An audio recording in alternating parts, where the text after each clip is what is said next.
2023 meeting of the Southampton Town Zoning Board of Appeals.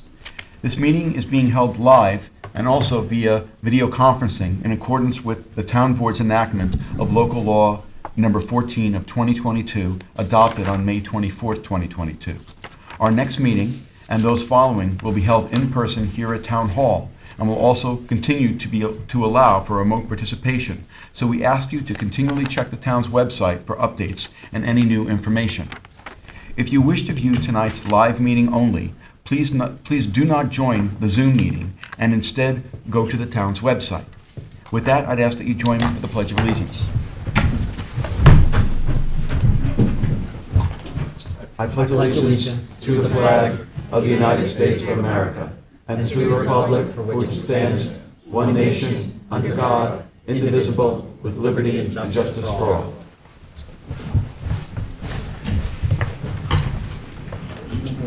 For those of you who are here with us tonight in person, in case of an emergency evacuation, please exit through the rear doors of this room to one of the staircases across the hall and continue downstairs and out through the main entrance. Please do not attempt to use the elevators during an emergency evacuation. In case of a medical emergency, the automated external defibrillator and first aid kit are both located in the hallway on this floor opposite the elevator. Restrooms are located across the hall. We will be starting this meeting with the public hearings. We have applicants and members of the public here with us live and also standing by via Zoom webinar, which is being moderated by CTV. CTV will mute the speakers on Zoom until it is their time to give testimony before the board. Please be patient.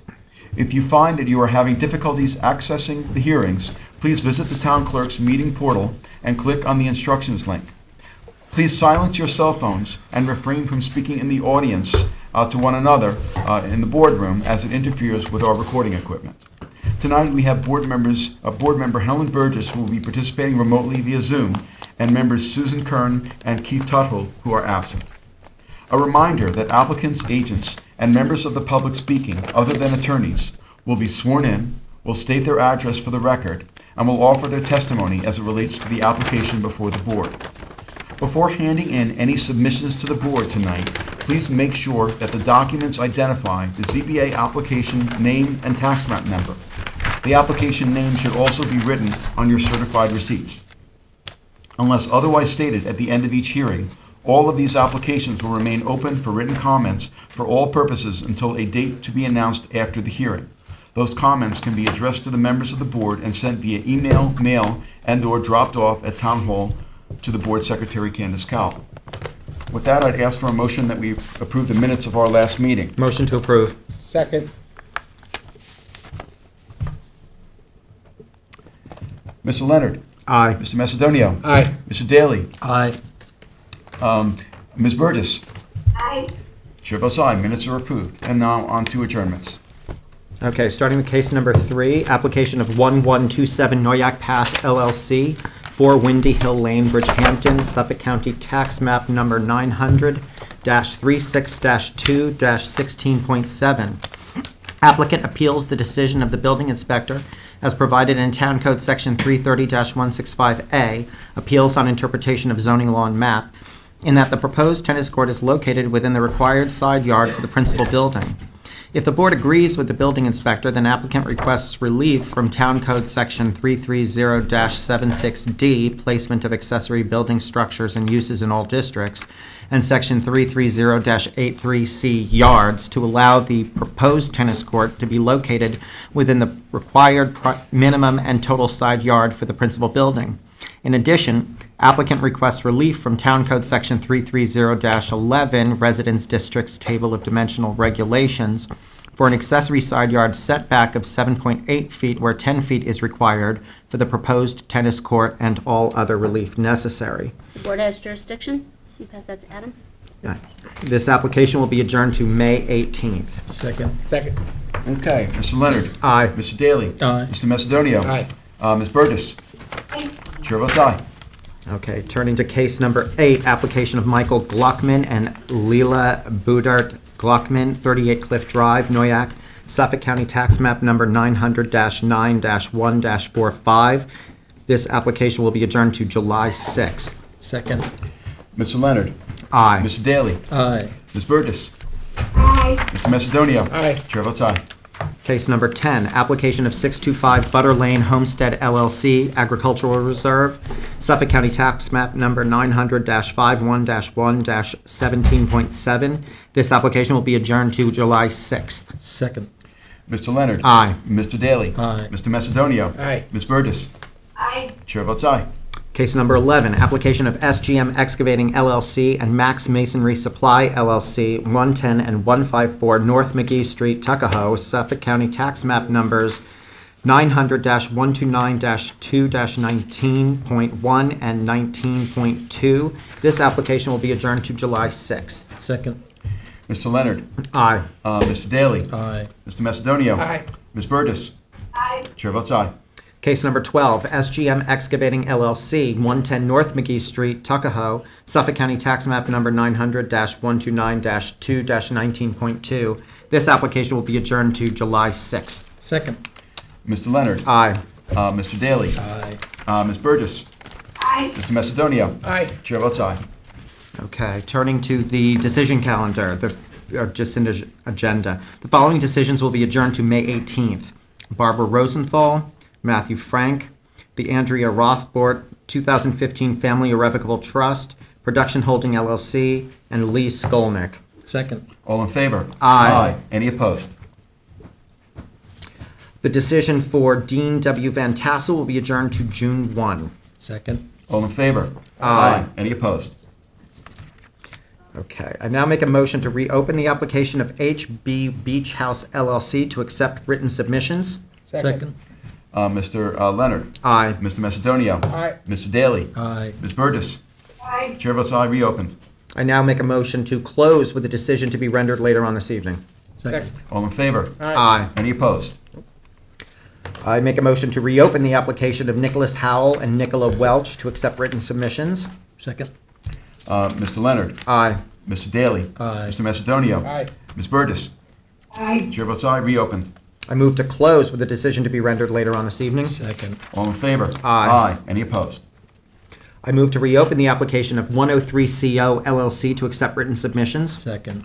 Mr. Leonard? Aye. Mr. Daly? Aye. Ms. Burgess? Aye. Mr. Macedonia? Aye. Chair votes aye. I move to close with a decision to be rendered later on this evening. Second. All in favor? Aye. Any opposed? Okay, now let's go back to the beginning of the agenda. Although we're going to We're start gonna with the start flood. with case flood 9. application. Yeah, we're taking one application out of order, which is the application, which is 9 on the agenda, the application of flood and Stephens. Okay, case number 9, application of Richard J. Flood and Mary Ann Steffens, Suffolk County Tax Map Number 900-5-4-65. Do I need to read the relief? No. Okay. Good evening. Thank you for taking this out of order. My name is Karen Pate Murphy. I'm the attorney for the applicant, who's here, Mr. Richard Flood. And the other applicant is Mary Ann Steffens. And anyhow, so we had gone through this, and we were left with one variance that we were concerned about, and that this building was going to be 1.5 feet higher than allowed. And since it's not in a FEMA district, that was something that you don't usually approve. When we pretty much, we said that we You didn't said think never, there would be never. votes for Okay, it. said never, so anyhow. Okay. We heard you, so Okay. decided to, we came back with a house that's 31.5 feet, I don't know if you want to, you have the plans, 5 feet high. I think it's 31.15. 30.15, well, we have that. Okay. And in order to do this, and to provide the necessary headroom height to comply with New York State building codes for habitable space, we put in habitable space dormers have been added. Okay, So now we have to ask for a pyramid Okay. variance. all right. So on the west side, it's 2,626 feet and .65 cubic feet. And on the east side is 2,746.64 cubic feet. And again, this is a very small lot. This area was subdivided, I think, what, in the 30s? Long time ago. And there have been decisions in this area Yep, that have been given. yeah, and- this is Pine Neck. High Neck, Yeah, Pine yes. Neck, yeah. So I have Yep. several variances. I can Feel free to go submit through them. them, or just sit, and they You do can- have the name and tax map number on That's it. fine, you So feel free I'm to submit them. I'm very excited I about think, that. most of us who are on the board for a while know that. I got fo- stickers on them, Right. and so that's the Yeah. thing. So anyhow, I don't know if you want Take me to them go through them, but, If you want, take them it all. briefly, that's fine. I'll take them all. Okay. But I just, want to mention that in that area of the town, in this particular area of Yeah. Noyak and Pine Neck, these are very, very small lots, and most people who want to, do a major renovation or to do something, almost anything with their house and their property, original. have to get variance relief. That's just the nature of it. And so it depends on the type of the variance relief. Are these all the same? They're all the same, Katie? Are these all the Yeah, same? each Yeah. one is a Yeah. packet Yeah. with the Yeah, same so, things. so No, they were all separate, I'm sorry. they're all different, they're not all the same. Oh, give them back. Each one is a separate application. Oh, they're not Yeah. copies for I- the board. I didn't have a chance to put them Okay, in so we just have one packets. set of copies. So just All right. take the them all top back. one and, Give them all back. Okay. I'm sorry. Yep, that's okay. I'm sorry, I wanted to get the stickers on. That's okay. Whatever, so anyhow, yeah. But anyway, so I was just saying for those folks who are here, is that, in Pine Neck, pretty much that's the situation that most people are in who have property in that area. So, on the one hand, they generally need to get, people need to generally get relief. On the other hand, the relief does impact neighbors, because the neighbors, the lots are so small and the neighbors are so close to one another. So, anyway, just wanted to explain that. Anyhow, I just have one Yep. variance I'll mention, and the other Here. ones are there. This one I haven't given, but this is one for 4,260 cubic feet, where there was 865 cubic feet on the southwest side and 390 cubic feet on the northwest side. And this was a lot that was approximately 7,500 square feet, because it's just, these lots are so small. Yep.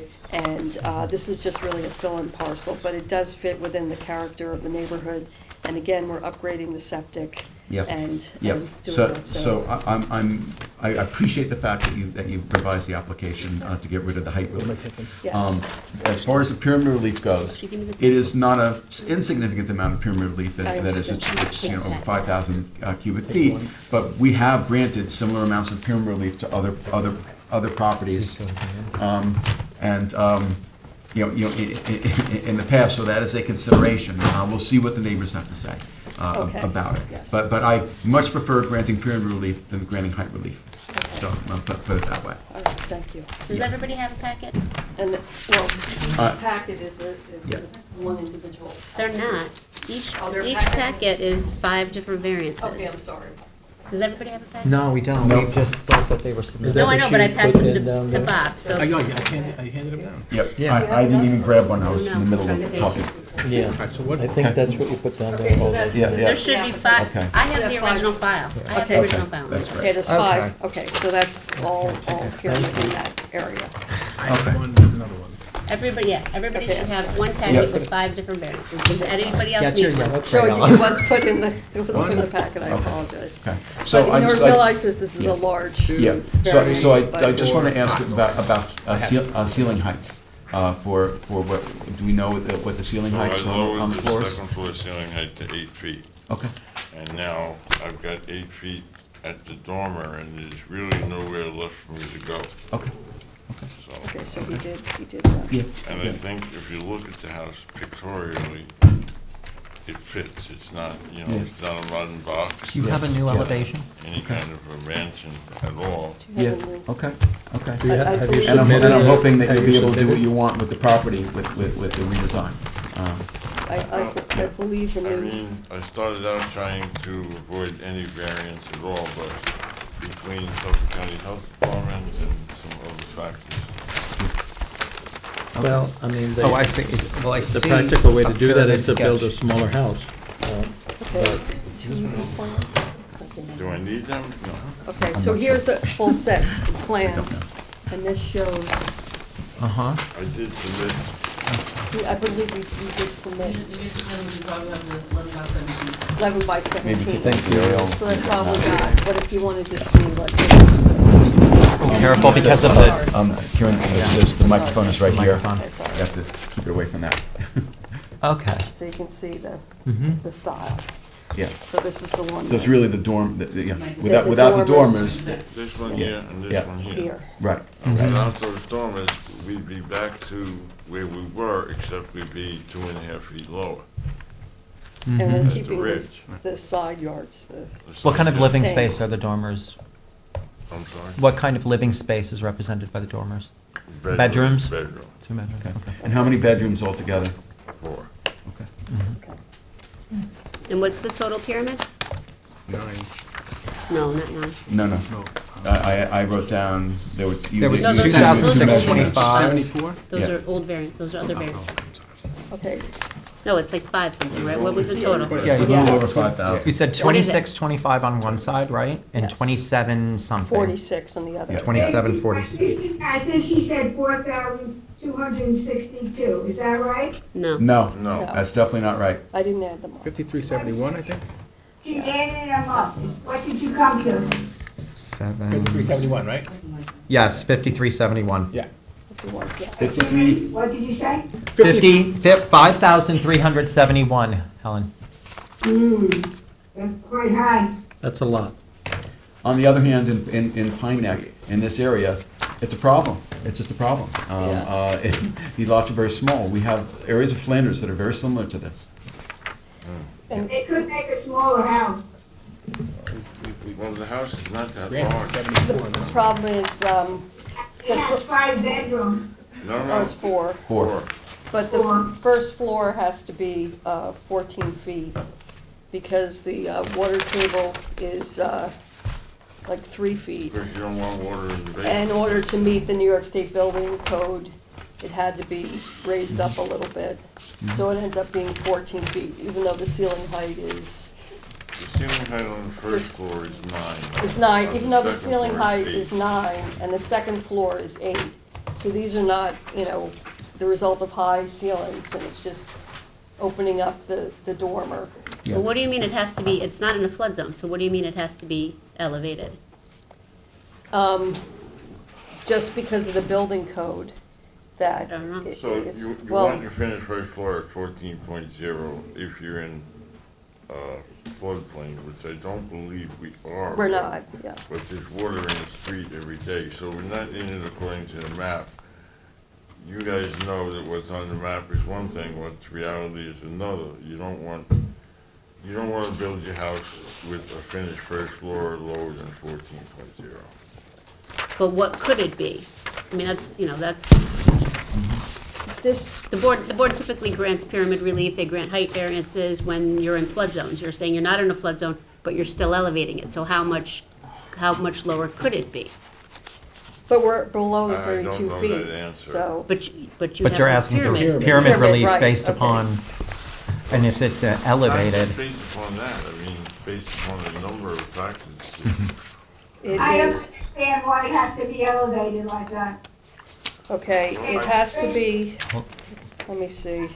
I agree with Katie, why your building, which is not in a flood zone. No, I'm asking. Well, I think in the Pine Neck area, we have treated the applications a little bit differently for pyramid relief because of the nature of it. But there are properties in Pine Neck that are waterfronts and have flooding, are in a flood zone. So that, this is not. But, I know we've granted variance, pyramid relief to several properties, and we have, decisions on it that were just submitted. And instead of 9 feet ceiling height, it could be 8 feet ceiling height. I mean, I think these plans could be redone where you would be asking for less pyramid relief. And I think they should be given an opportunity to revise their plans. I mean, that's my view. Well, I thought when I left here 2 or 3 weeks ago, having conversations with you, that this was the direction to go, that pyramid variance was more acceptable than a ridge height variance over 32 feet. Yep. So I kind of went home and leaned on the architect, time-wise and everything else, that this was pretty much what we were all looking for. I don't know where else to go after this. I mean, you know. Change the 14 feet. Hold on, Helen, hold on, Helen. I want to see if there are any neighbors that are opposed to this application, and I want to, hear from other board members. I'm okay with it. Let me ask you, what are the sizes of the bedrooms? What are the dimensions of the bedrooms you're talking about? 12 by something.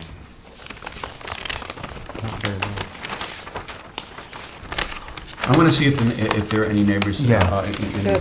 who are concerned. So, any other questions of members of the board? Okay. Is there anyone who's in the boardroom this evening who would like to be heard in connection with the application of Flood and Steffens? This is for property located at 188 Noyak Avenue in Sag Harbor. Come on up.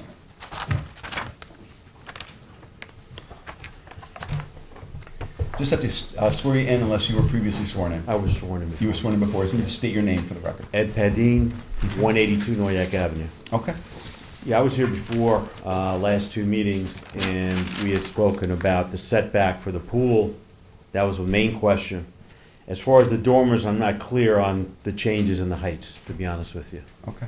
My question was the privacy screening, which was addressed at the last meeting and was going to be addressed now. That was my only concern. I'm still not clear on the dormer and the heights and everything else. How That basically, the dormers mean that It's gonna be the wider. It's gonna be wider. It's going to have a different shape higher. instead of being higher, right? Correct. Is that what it Instead is? of getting height relief, they're getting relief Width. from the pyramid line Right, of the roof, Okay. essentially. I understand. Yeah. Okay. yeah. All right. Okay. Thank All you. right. And you're an adjacent property owner? I am. Okay, very good. I am. Okay. All right. Do you have any opinion one way or another with regard to it?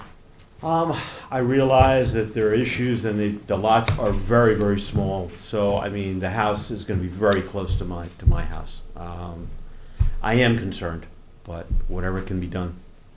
I don't want to be a troublesome neighbor either, you know. Ed, would you like to look at the plans? Have you seen the plans? I haven't seen the new plans at all. Okay, and you guys can do that Yeah. in the hallway, okay, we're not gonna, Okay? okay, all right. Thank you, okay. Ms. Corso. All right, thank you. Thank you. Okay, is there anyone else in the audience who's here who would like to be heard in connection with the application of Flood and Steffens? Is there anyone who's waiting to be heard on Zoom in connection with this application, which again is for property located at 188 Noyak Avenue in Sag Harbor? If you're waiting to be heard on Zoom, this would be the time to let us know by raising your hand. No, sir. Okay, all right, so Helen wants the pyramid relief to be less. She thinks it's too much. I'm not sure, but Bob indicated that he's okay with it. Okay with it. I'm okay with it, but I'm not sure you need 4 votes to be Yes, able so to what to is get your- this. I'd like to understand a little bit more why it's being elevated. Okay, I would like to, I believe there's some kind of building code reason for that. I just have that, it's a 14-foot elevation at the finished floor, and that it's 3 feet above the water table. So I believe it was done for some, The bottom of You want a the, survey? bottom of the footing I don't think The there's a bottom of the survey in has here. to be Footing. 3.0 above the water That's table. all we can. okay, We you're have the saying the survey footing somewhere. has to be Yeah. 3 feet above the So water table. let And I me just believe go that. back and Okay. answer Mr. Leonard's question. The bedrooms are 12 by 14. 14. So I don't really think that's anything but a child's bedroom. All right, now to go on to the 14.0 elevation. The footing has to be a minimum of, the bottom of the footing has to be a minimum of 3.0 above mean high water. Now, we do the math. So now you add 8 feet to that for the basement ceiling height, and you add almost 1.5 foot for floor beams. And I forgot to add the thickness of the footing and the thickness of the slab.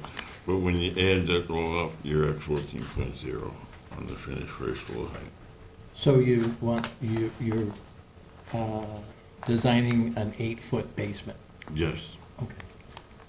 I think you're building too big of a house on too small of a lot. And I think that's why you are requiring or requesting so much relief. And some lots are not meant for houses this size. You know, I understand you're driven by the market and that you are a developer and Well, But that's This not is just really- too much for my taste. But, I mean, we have a right to build a house on this. I mean, Absolutely. you're saying, you know, oh, this shouldn't be built on, but we're allowed to build a No, house. no, not saying it shouldn't be built on. I'm just saying that Never said that. the Yeah. lot, you're asking for more relief than I'm comfortable in agreeing to. Well, if I showed the building code regulations, why we had to have it 14 feet for safety, and we talked about the mean high water table, and if you ever get a chance to go down the road that connects to this after a heavy rain, you'll see Circle Point Beach, there's a house that's totally underwater. I'm very Yeah, familiar yeah, with the okay, area, okay, yeah. good, so you know what, I was a little shocked by that, but this is luckily a little bit higher up. Yeah, But, it certainly is. anyhow, there's not really, you know, we're keeping the side yards, and the nature of the neighborhood has houses all over. I mean, this is from a 1930 subdivision before there were zoning, and I believe the person that just spoke, he had to get a variance for his house. And, I'd like to know how many houses in that area have 8-foot basements.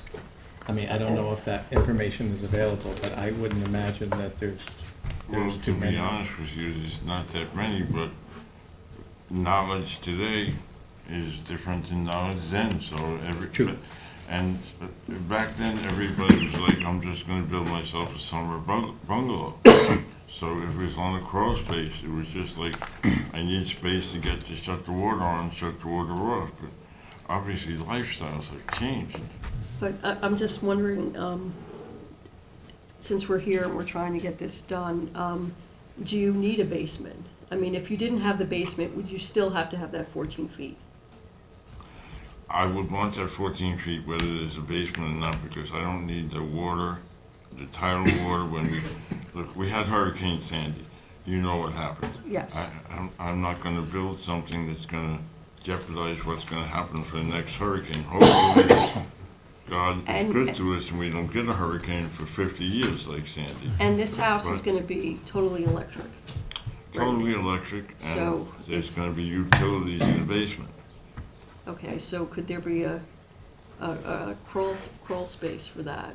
I mean, that, because the height, the 14 feet height is not related to the basement. It's related to So- so the we gotta- footings. We have to stop calling it a height and start calling it an elevation, all right? Because What is it's it not called? really, it's not really 14 foot high. We're starting out at 3.0 above the mean high water line. So when we get to elevation 14.0, that would be 11 feet, not 14 foot height.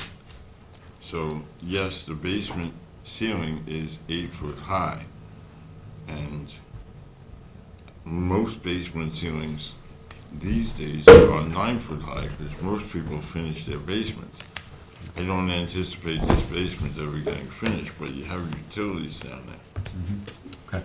Okay. So I just want to mention, I'm not exactly sure whether there are 4 votes to approve this, at least as of right now, that it does not appear that way, but there are 2 board members who aren't here who will listen to the tape, I suspect, watch on the recording of this hearing, and I'm not exactly sure where they're going to be. So you could leave the application the way it is and find out, you know, when it's getting close to a decision, whether there are 4 votes or not. You could just see what happens, or you could see if you could reduce some of the pyramid relief. It's your call. Well, I don't know where I would go with the pyramid because I need, New York state law is minimum 7 foot 6 inches on ceiling height. And right now I have 8. So yes, I could lose 6 inches. That's a half a foot. So if we're talking volume, we're talking a half a foot times 30 foot long, we're talking 15 feet on either side, a total of 30 feet.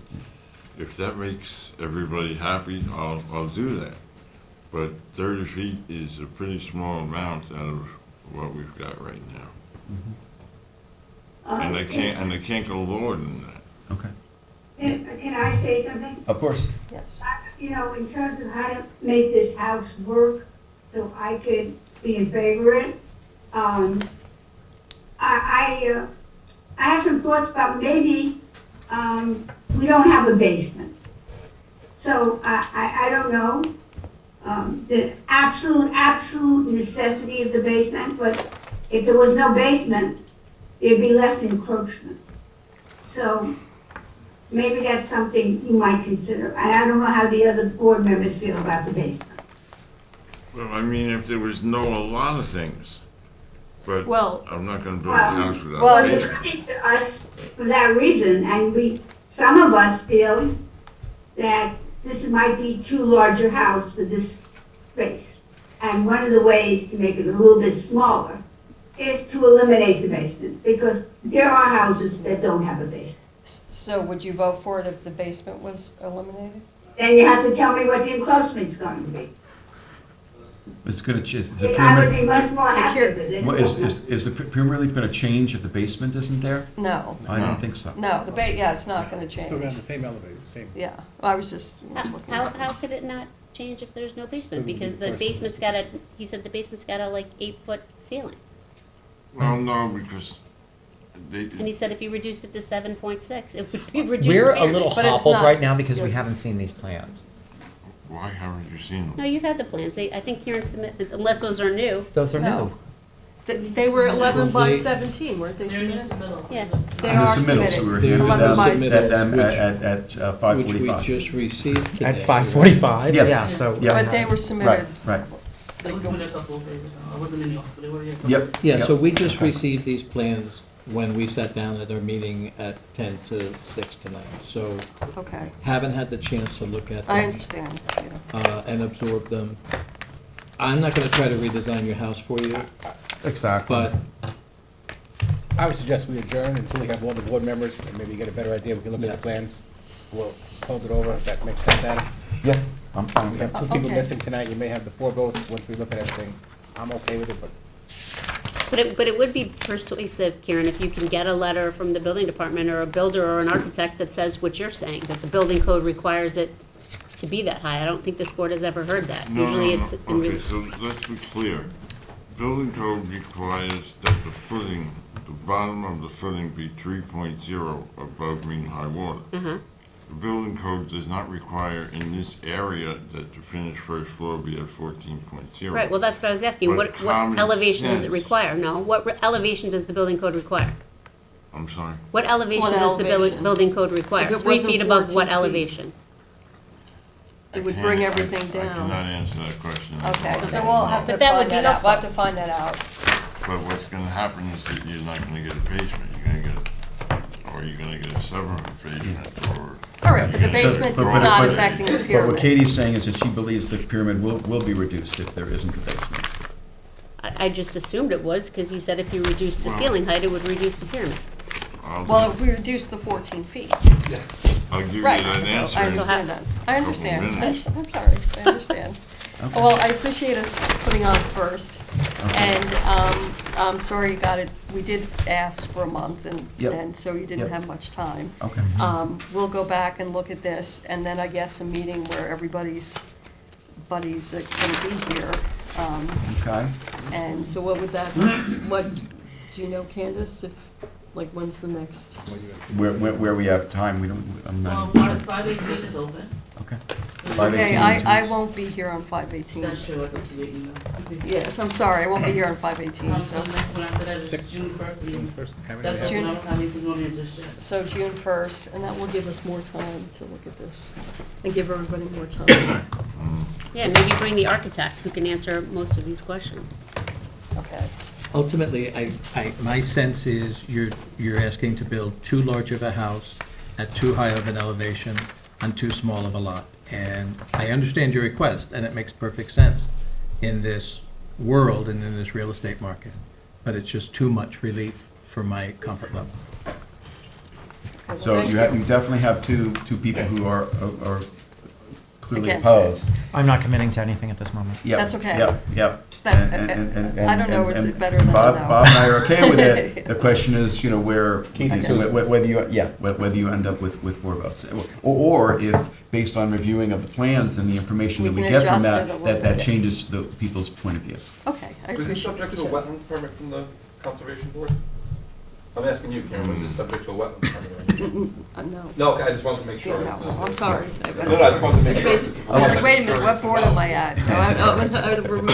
Who am I? All right, so, What board so am I Susan, now? so Susan has the lead on this one. She's not here this evening. So on her behalf, I'll move to hold the application of Flood and Stephens open for all purposes Till until our 6/1. June 1st meeting. Second. Well, thank you for letting us go Can I first. ask I a appreciate that. Yes. Is there any middle ground on this? Like, if I don't, I'd like to keep the 14.0 because I don't need a flooding problem.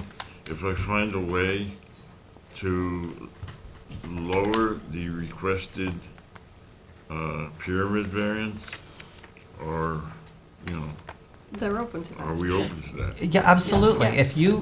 If you speak with your architect and look at the code sections and come back with some ideas as to what you would like to do, that would reduce the amount of pyramid relief requested. And that may change, how people are receive the application Yeah, the board. absolutely. The I application. appreciate it. It's a difficult, because it's a very old area of Yeah. town. Okay. So, thank you so much. Thank you. Okay, you're welcome. Thank you. Okay, who was the Thank you. second on the? All right, and thank you Was for, my- Very good. Okay, all right. Here earlier. Yes, thank you. Okay, Thank you, sir. Mr. Daly. Aye. Mr. Leonard. Aye. Ms. Burgess. With this, I, Mr. Macedonio. Aye. Thank Chair votes aye. Thank you both for being here. Have a good rest of your night. Beginning? Okay, let's continue to the beginning of the agenda. Application number 1, Mark M.H. Mandel and Jennifer A. Mandel, Suffolk County Tax Map number, 474 Noyak Path, Suffolk County Tax Map number 900-66-1-2.9. Applicant requests relief from the following provisions of the Town Code for proposed tennis court. 1. Section 330-11 Residence Districts Table of Dimensional Regulations for an accessory front yard setback of 30 feet where 90 feet is required. 2. Section 330-76D Placement of accessory building structures and uses in all districts. And Section 330-83C Yards to allow the tennis court to be located within the required front yard. And 3. Section 330-67C, Protection of Natural Vegetation, for a proposed clearance of 71.5%, where a maximum of 25% is permitted, and any other relief necessary. Board has jurisdiction. Good evening. Good evening. Christopher Kelly, Toomey Latham Shade, Kelly Dubin and Corderaro for the applicants Mark and Jennifer Mandel. I just handed up a photograph that maybe Katie can pass Yep, down it's from the coming. aerial, just from the GIS system. So this property And is the a, originals? That goes to Sorry, we're Mike. just passing them down. We're listening to you. These are the copies. the property is a 96,311 square foot parcel, 2.21 acres. It's a flag lot in the CR 80 zone. It's in the agriculture overlay district and the aquifer protection overlay district. It was 100% cleared at one time previously. You probably remember when this was all farmland up there. The applicant's proposing a tennis court in the front yard, and this board has given that relief before, particularly on flag lots. I mean, the policy behind not allowing accessory structures in the front yard is basically designed to keep things off of the road. This, because it's a flag lot, doesn't have that same policy consideration. And in fact, there are, as you can see from the photograph I've submitted, numerous tennis courts in the neighborhood. There's actually 5 of them, at least one of which has a tennis court closer to the road, but that's technically in somebody's backyard.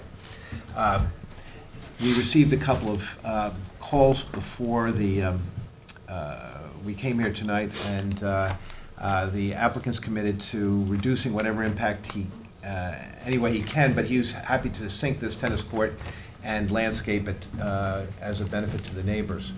I've submitted a memorandum of law. You should have it, that we prepared earlier this week and submitted, which addresses the criteria for entitlement to an area variance, and the area variance is shown.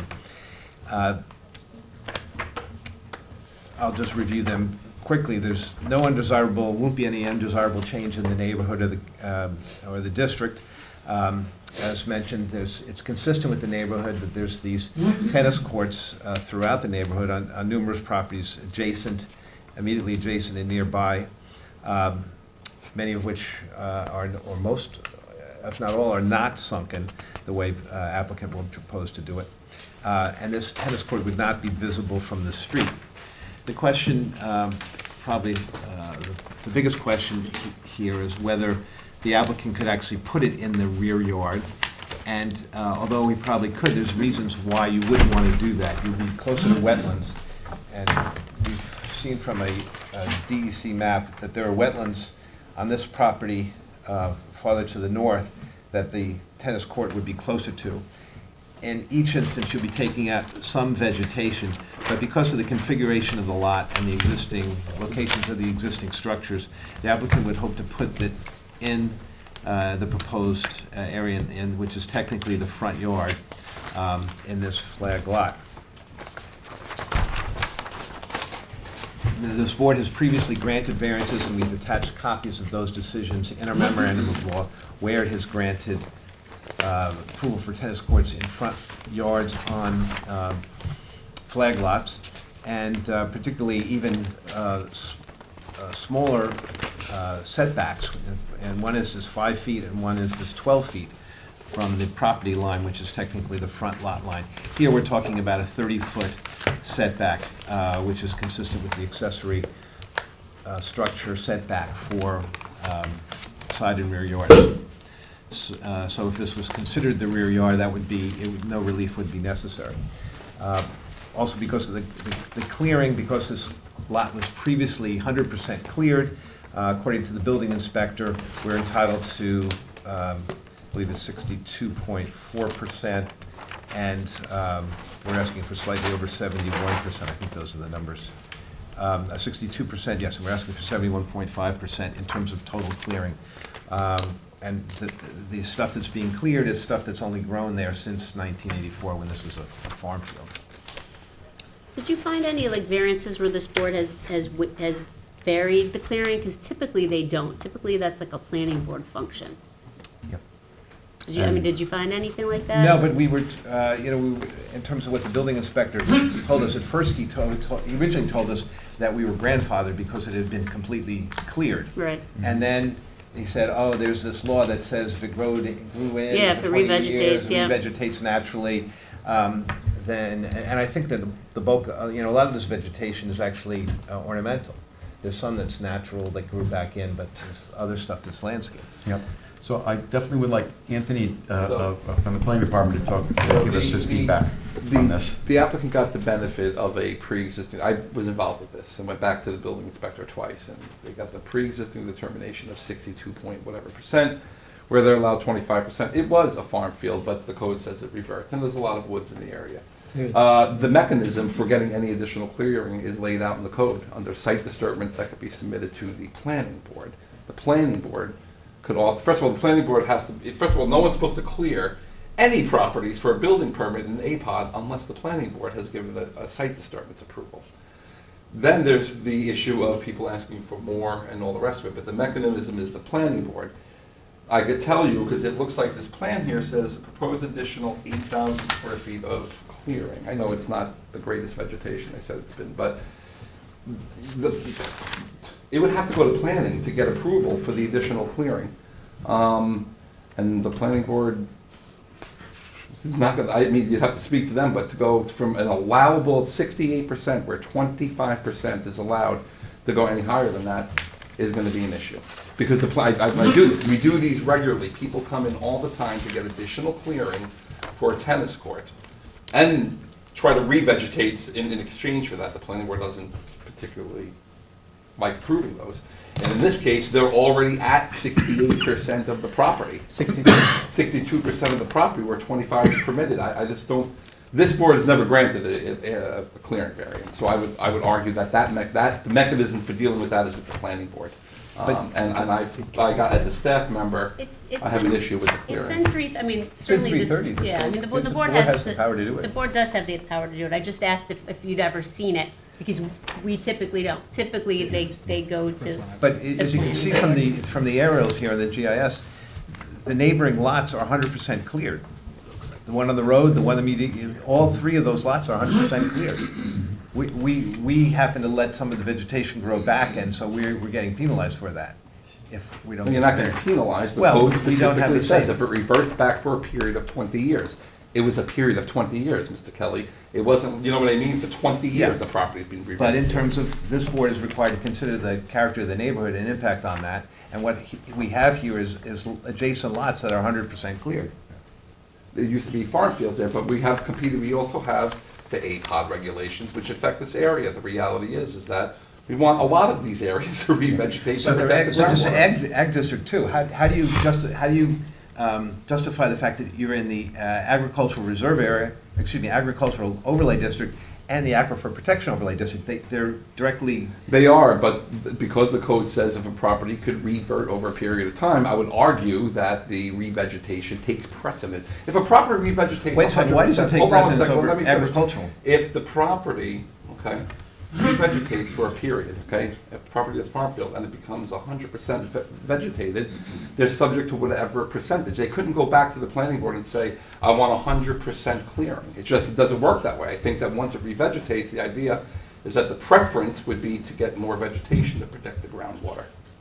I mean, that's just the planning consideration there. So my question is, does the planning board, because I thought I heard that when you commented, have the authority to be able to grant the lot clearance that the applicant is looking for here? They have that ability. I would It's tell you that actually- anybody who's ever asked for more clearing than what the code allows, Yeah. planning board's required that they transfer development rights Yeah, to do so. the town code, I mean, because this section, I mean, yes, it is in chapter 330, which is the zoning section, but it's also in Article 13, which is the Aquifer Protection Overlay District, and section 69.2 says the provisions of this article may only be modified by the planning board after due consideration is given to a site disturbance plan, blah, blah, blah. So it's, I mean, that is inconsistent with what we know, which is the ZBA can vary any section of 330, and that's why it is appropriately before us, but it also does have this language, which is why I think you never see it. Okay. Because it does say it should be done, it may only be modified by the planning board, so, you know, I mean, Okay. And have we heard from the planning board? no, we don't refer we wouldn't I have would- I- referred I this to wouldn't- the I wouldn't planning think board. so, yeah. Normally we get this often, we have dozens of them that Right, we review right right, now, right. so. Is there any area that it could go that's already been disturbed? The problem is, for the reasons we talked about, you're going to end up being closer to wetlands. You're going to still disturb some of that vegetation in the rear of the lot. When you say closer to wetlands, how close? Subject to wetlands, like would you have to get a wetlands permit? No, it wouldn't be, it Okay, would- so it would- you would still maintain your setback. So it's possible to put the tennis court in the rear yard and avoid the relief of having a tennis court in the front yard? Would any relief be needed? I believe some relief would still be needed. but I'd Do you to have an double idea check. of the For amount of Maybe relief that would rear be yard needed? coverage. For lot coverage, yeah. Right, it's gonna be rear yard lot coverage. Something like that. Yeah. Yeah, I was there today, and I don't know if that vegetation is ornamental.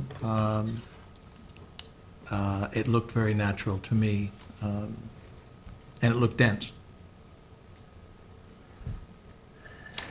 Yeah, and I don't recall us doing this before. It doesn't mean we can't do it, but I don't recall us doing this before, granting relief for lot clearance. And I can just imagine, I don't know, a few other folks might be appearing before us, asking for this relief for forever. Oh, no, But, listen, hey, do you think the planning board can do it without this board's acting? Because it's- Absolutely. I mean, because- that's what that section says. That's but why it I read it. says, but the zoning board is delegated the power to vary provisions of 330. Oh, sure, but the planning board can too. I mean, they grant variances for parking during their subdivisions. I mean, they both, you know, But what would the criteria be then? for the planning board, for But- the planning board, it's probably. No, but you're varying something that's in the zoning code, is it subject to the dimensional requirements, the dimensional criteria for variance? An When the area planning variance? board varies it? Yeah, I think that when the planning board varies it, they have their own consideration. I mean, they're not, the planning board is not acting like the zoning board. They're acting pursuant to the authority that the town board has given them in this section. And it makes me a little bit I would say nervous go to back have to this planning. board Yes. vary it, because, I mean, even though they have the authority, it makes me nervous to have this board vary it where they never have, where it's never come before them, when the town code 69.2 really articulates that it should be the planning board, and where there's a possibility that you could, you know, you could comply. I mean, certainly the board hasn't even mentioned to you that they typically look at tennis courts that are 55 by 110, and yours is 60 by 120. Well, that wouldn't work either. But that would reduce your rear yard coverage, or that would reduce your I think that the clearing. applicant would be fine with that, 55 by 110. Well, I'm just saying that's another way to reduce. Yeah, and that's part of the issues that we're dealing with. I mean, the tennis court being in a front yard, you're correct, that in flag lots, we have often granted that relief. So that's not, in my view, a stretch. The lot clearance, I don't want to speak for the entire board, but my inclination is for you to go to the planning board about that. To see whether they're inclined to grant that relief as opposed to us granting that relief. It sounds to me from Anthony that they probably won't be, but. Well, I mean, Yeah. I But can't we- speak for the planning board, just from my Right. experience with dealing with them. Like I said, we deal with hundreds of these over the course of a few years. I mean, I'm looking at the back here, at the very least, I mean, why can't you at least then, and I can't, again, I don't want to speak for the planning board, but a consideration is, why are you asking for more percentage? Show an area of cleared area that you're gonna revegetate to keep it in compliance with the already 62.4% that you're allowed. Right. That may be some, again, I can't say that will satisfy the planning board, Let them decide that. but let them, Yeah. that's something that we could look at, that wasn't considered here. And so. then if it turns out, based on whatever happens with the planning board, they decline you, then you come back to us and we'd have to figure out what to do. I mean, but you're still gonna need to come back to us anyway, you're still gonna have Right. two boards you're gonna be dealing with. So I think that's the next step, but I also wanna see if there's anyone here amongst the neighbors that are, that are Have you concerned heard about the anything from the application. neighbor on New Ground Lane that would be closest to the tennis court? Yes, I think that they have counsel here. I think Jeff Bragman's here for them. Okay, very good. And we heard from her and talked to her, and then we heard she was getting counsel. Okay, very good. Okay, any other questions for Mr. Kelly? So, Yes. depending on the next presentation, the procedure here would be to submit to the planning board, and then you'll hold this in abeyance pending Correct. review Correct. by the planning board? Yeah. Unless you could find like a location that would conform to the clearing. Clearing. The board So sounds to- like they're fine with 55 by 110, sounds like they're fine with it being in the front yard. Right, Yeah, but there's not, either way, in the front yard, you'd have to clear. Okay. yeah. Yeah, I didn't say I'm fine with it in the front yard in this situation. I'd prefer to see it in the cleared area of the rear yard. If I we know can do we- it, I prefer it in the rear yard if you can put it in the rear yard. Yeah. Sure. I would agree with I know that. we have granted front yard tennis courts, but to my recollection, they're typically when they're on roads or not in close proximity to neighbors, and this is really close proximity to two neighbors. So, Yeah, but if you look at you can see that the neighbors' tennis courts are closer to other neighbors than ours would be to theirs, except in the case of the Cohen. Like you see we got the tennis court and the house on Noyak Path is closer to this house here than ours would be to that. And you've got this one that's in the front yard, that's on the road. right, okay. In any case, I know Mr. Bragman's waiting to be heard as well, but I'm Thank you. sorry, I didn't mean to interrupt. And you Any can other- come back if you'd like after, right, Yeah, Thank you. of course. Yeah. to respond Okay. Jeff, today. thank you.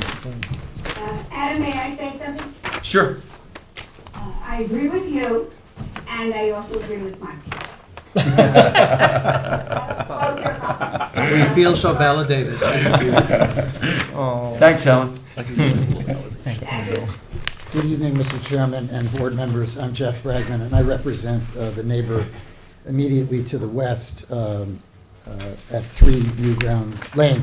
I'm going to, At where, I'm sorry? 3 New Ground Lane is her Okay, address. got it. And I also have been in contact with the neighbor who is directly to the south of the property, Beverly Morris. But I'm going to refrain from getting into the argument because it sounds like the next step is the planning board. And I was going to raise that because my understanding is that it has always been the town policy that it's the planning board, not your board. That's why you haven't seen these variances. Right. So I have a whole bunch of material to show you, but I'm sure you'll be disappointed not to have to look at it tonight.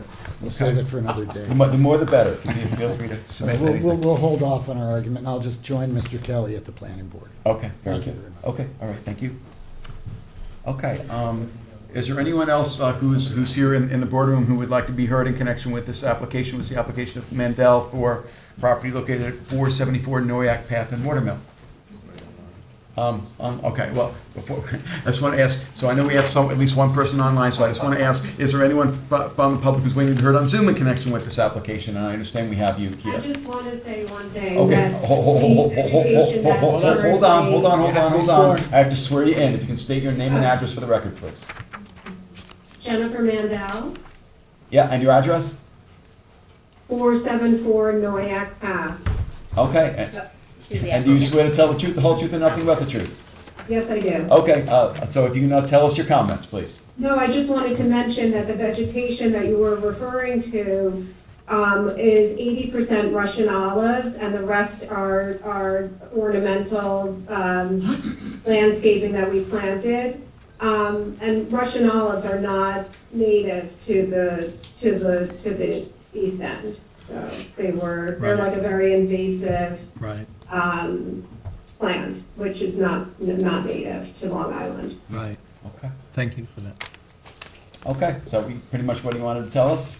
Yeah, just that it's not, that it's not really, vegetated like naturally. Okay, very good. Okay. Can I just say something to that point, Sure. if I may?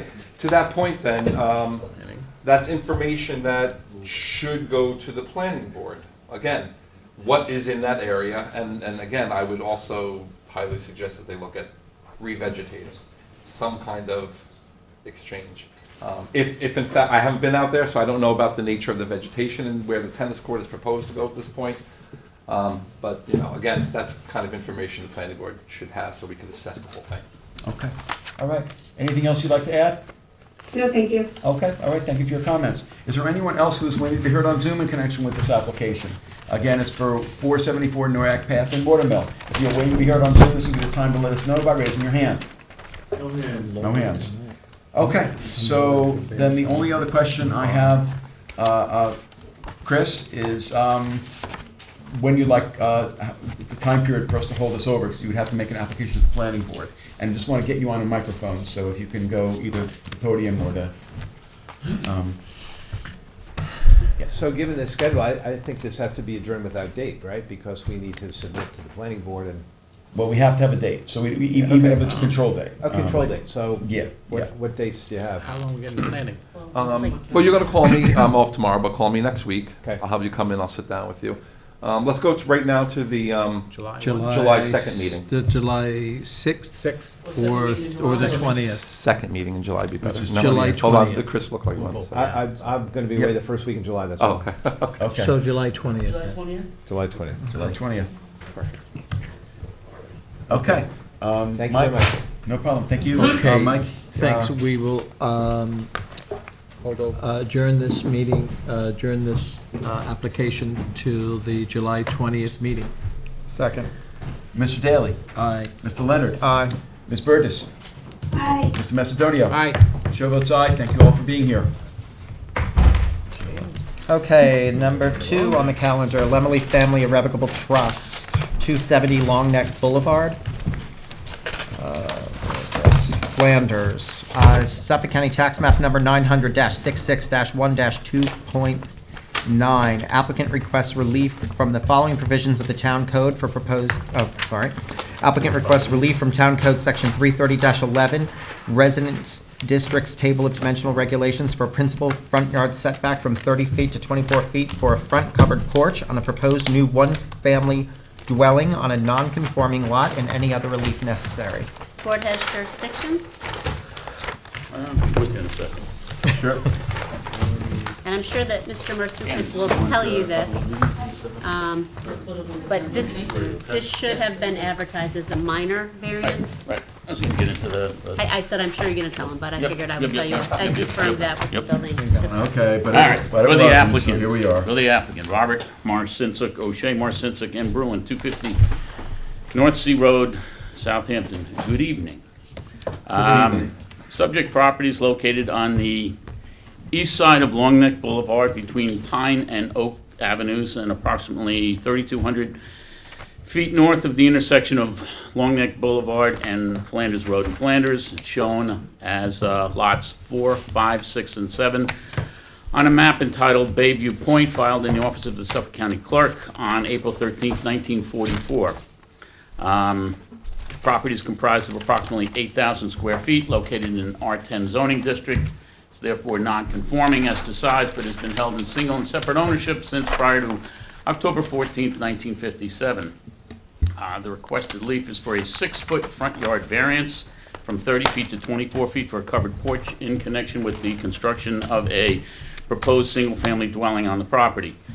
As Katie was saying, the relief sought is only a 20% deviation from the standard and is therefore a minor variance under the zoning code. The application should have been reviewed as minor variance and pursuant to 330-164I, as indicated in the denial sheet which I gave you, which clearly indicates it was a minor variance. And the public hearing should have been waived. However, our application, when it was submitted, had an additional, I think, rear yard variance, which was later determined to be unnecessary. So Okay. therefore, only the front So yard that's probably, remains. maybe that's how it ended up. And then it got sort of, Yeah. there was a timing issue where it was noticed as a public hearing. Okay. So therefore, we're here, Here you are.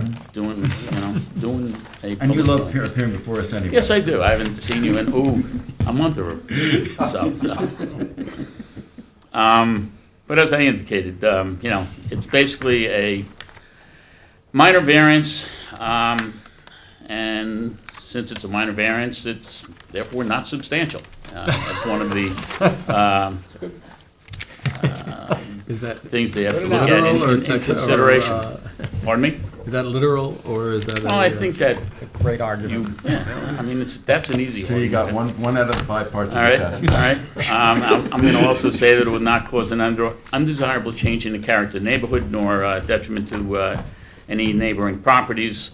The proposed residence is in an architectural design and style that is in keeping, and size, in keeping with the character of the existing properties in the neighborhood. Many of the surrounding properties located in close proximity to this, to our property, have similar front yard variances, which they've gotten from this board. Specifically, the adjacent property located immediately to the north, which is 276 Long Neck Boulevard, received a variance for a front yard setback of 14 feet. And as I said, we're asking for basically 24. There are at least 9 properties in close proximity to the subject property that have been granted front yard variances similar to variance that we're granted, that we were asking here tonight. I don't want to get ahead of saying that it's been granted yet, but these are shown in Exhibit B in our exhibit packet, which you guys should have in front of you. Additionally, I would submit that having looked at the area, there are many other properties where the front of the premises appear to have pre-existing non-conforming front yard setbacks. We Right. provided an aerial photograph in Exhibit C showing many of the homes in the area, and you could, I think, plainly see that many of them are, as I said, less than 30 feet from the street. Due to these pre-existing nonconformities and the variances that this board has given previously, we submit that our requested relief for the construction of the house will not be out of character with the surrounding neighborhood. That's number 2? Okay. I'm counting. The applicant is proposing to construct a modest 1,200 square foot house, 1-story house on a small 8,000 square foot, 100-foot deep lot. The house is not a custom stick-built house, but is actually a prefabricated modular home. The applicant wants the front entry to the house to face Long Neck Boulevard. In order to accomplish this and have its desired residential utility, the interior configuration of the house requires it to be positioned as shown on the survey, and that the proposed front of the house be facing Long Neck Boulevard. The back of the house is also 30 feet from the rear yard property line, so if we pushed it any farther back, we would need a variance for the rear yard. So as situated on the property, a front yard variance is the only way to achieve the desired configuration and positioning of the house on the subject property. We would also submit that it will not have any physical or environmental effects on the neighborhood, simply allow for the construction of a single-family residence with a front porch, which is a customary residential feature on many homes in the neighborhood. The front yard variance requested would allow the property to have the same or similar setbacks as other dwellings in the neighborhood, and we therefore say it will submit that it will have no detrimental effects on the physical or environmental conditions in the neighborhood. That's really all I have to say. Okay. I have- Minor variance, we'll see if that, have you heard from any of the neighbors? Yes, we actually received a phone call, one of the neighbors, just asking about basically style of house, size, and height, actually, I should say. Okay. We also got a comment from the building department. I'm not sure Okay. if you saw that. That was from Arthur Gearhauser, Yep. Principal Building Inspector. This is what he wrote. The survey prepared by Floyd Carrington, last dated December 21st, 2021, shall be revised to show the flood zone line and the flood zone designation. We submitted that. Okay, and two plans, elevations were not available at the time of the review, and as such, compliance with overall height and pyramid height could not be verified. Right, we also submitted some plans today, but we might have to make some resubmissions because they didn't have an original stamp on them. Okay. But we did submit a survey showing the, which you should have gotten, the flood, the difference in the flood zones. Oh, God. Okay, well, we got a bunch of little submittals, so it This might is be. it. Yeah. This, Yeah. you know, I mean, Okay. I don't have one, but you Okay. guys Yeah. should have gotten this. It's the Yeah. flood line right there that we have there. Okay. See that now. What's Okay. that? See that now, yeah. Rob, what's the date of the survey? So I can make sure I have it. This is the one with the Yeah. flood line. What's the date in the What's bottom? the revised bottom date? corner? Uh, Bottom right corner. 3/13. That's the last one we have. We do have Yep. that one? I didn't see that one in my file, that's why I asked. We'll have it in the correspondence. Okay, Okay, I'll take a look and see. okay, very good. Okay, minimal relief, Yep. but we'll see if there are any neighbors who are concerned. Yep. Any other questions from members of the board? No. Is there anyone who's here in the boardroom and who'd like to be heard in connection with this application, which is the application of Lemony Family Irrevocable Trust for property located at 270 Long Neck Boulevard in Flanders? Okay, you can now come on up or have a seat at the table. Okay, good evening. I just have to swear you in, unless you're an attorney. So if you can state your name and address for the record, please. Ken Norcross, 2855 Wasso Avenue, Southhold. And do you swear to tell the truth, the whole truth, and nothing but the truth? I do. I'm sorry, Okay. can I get your last name? Your last name again? Norcross, Norcross. Thank you. Okay, and you indicated your address in is in Southhold? Yeah, Do you I'm own- also property owner to Yeah. the property immediately south. Immediately south, okay, so you're in Yes, decent property. 264 Long. Okay, Total novice at these kind of meetings, but, you know, looks like you guys do this every day. Every So I other do Thursday. have some questions we don't. Twice a about month. understanding the application. okay, and I'm not exactly sure, maybe Yeah. that you and Mr. Marcinson can have a conversation about the details of the application. I mean, we're really here Yeah. just for a principal front yard setback, 30 feet to 24 feet for a front covered porch. What is, well, maybe yeah. a question to you is, what is considered substantial? Is there, I imagine there's not a real number to that. Well, the town code defines minor, that's what we were talking Yeah. about before. Typically, I think it's 25. 25%. Yeah, so if We're you're asking asking for 20. 25% or less of the setbacks, then Uh-huh. it's considered minor. And if that's the case, which this is, typically, there's not even a public hearing. Is The the board- rear porch no longer part of the application?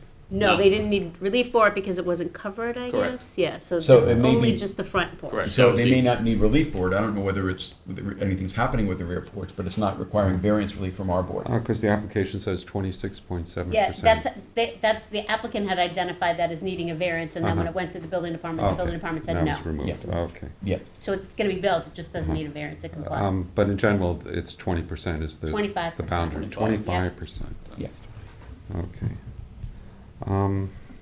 Some of the documents mentioned in the application we didn't receive.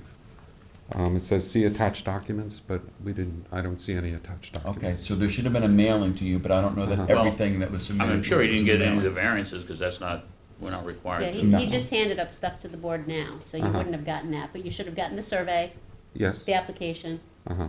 But this is supporting their points. It says see attached documents that support their arguments. Well, they handed up stuff now. Uh-huh. So do we So get a copy You of can that? take a look at it tomorrow, you could come in and It's take a look at available, it, it yeah. will be available in. They're only required to send you the, This Monday. From the final, Monday, they're only required to send you the survey, the Uh-huh. application, and then they come in with more stuff. Okay, and Yeah. is this available online? No. No, These documents, no? no. You have to come here You have to come. and make an appointment? Right. You call And you Candace. could I'll give you see, my card before you go. Okay, Yep. and so I can come and look at the rest of the documents? Yes. Yep. As part of the survey, there's no sense of the vertical at all. So how do I understand the height of this? I think the ridge is 20 feet.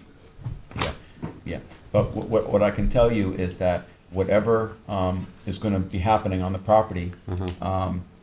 it has to conform to the zoning code, except for this one slice of relief that they're asking for, for the principal front yard setback for the front covered porch. So there may be other changes going on in terms of the overall project, but they're not coming to us for variance relief, so it has to conform. So it's assumed to conform? Yep.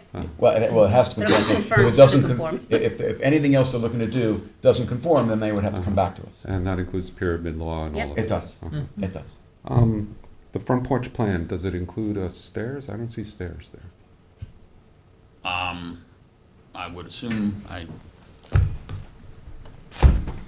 would imagine there must be there an must be entrance some somehow. way of getting to the front porch. And there's a driveway down the middle of the porch. Okay. So that would increase the variance, no? Do stairs No. count? No. Stairs don't No. count. No, it wouldn't. The footprint is without the stairs?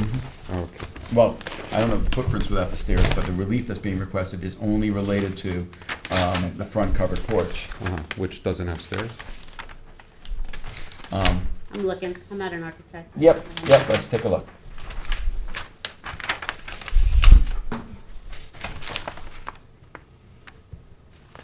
But, I mean, you were, went through the process as to exactly what relief you would need, and this is the relief that you need, which I'm presuming is some kind of way to get into the house, stairs or otherwise? I would. A ladder?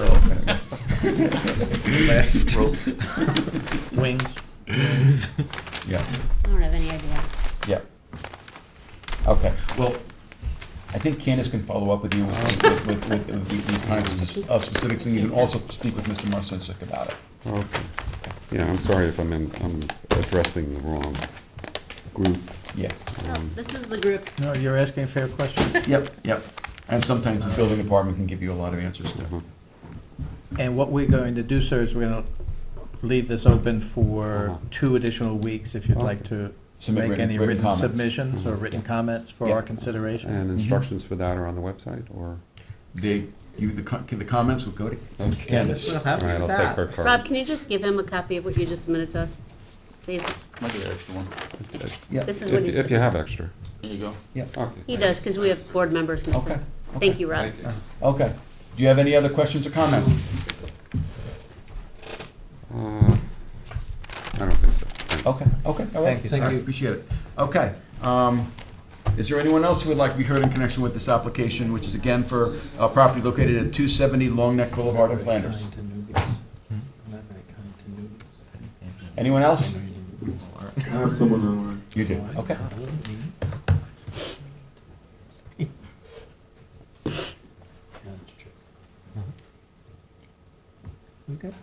Okay.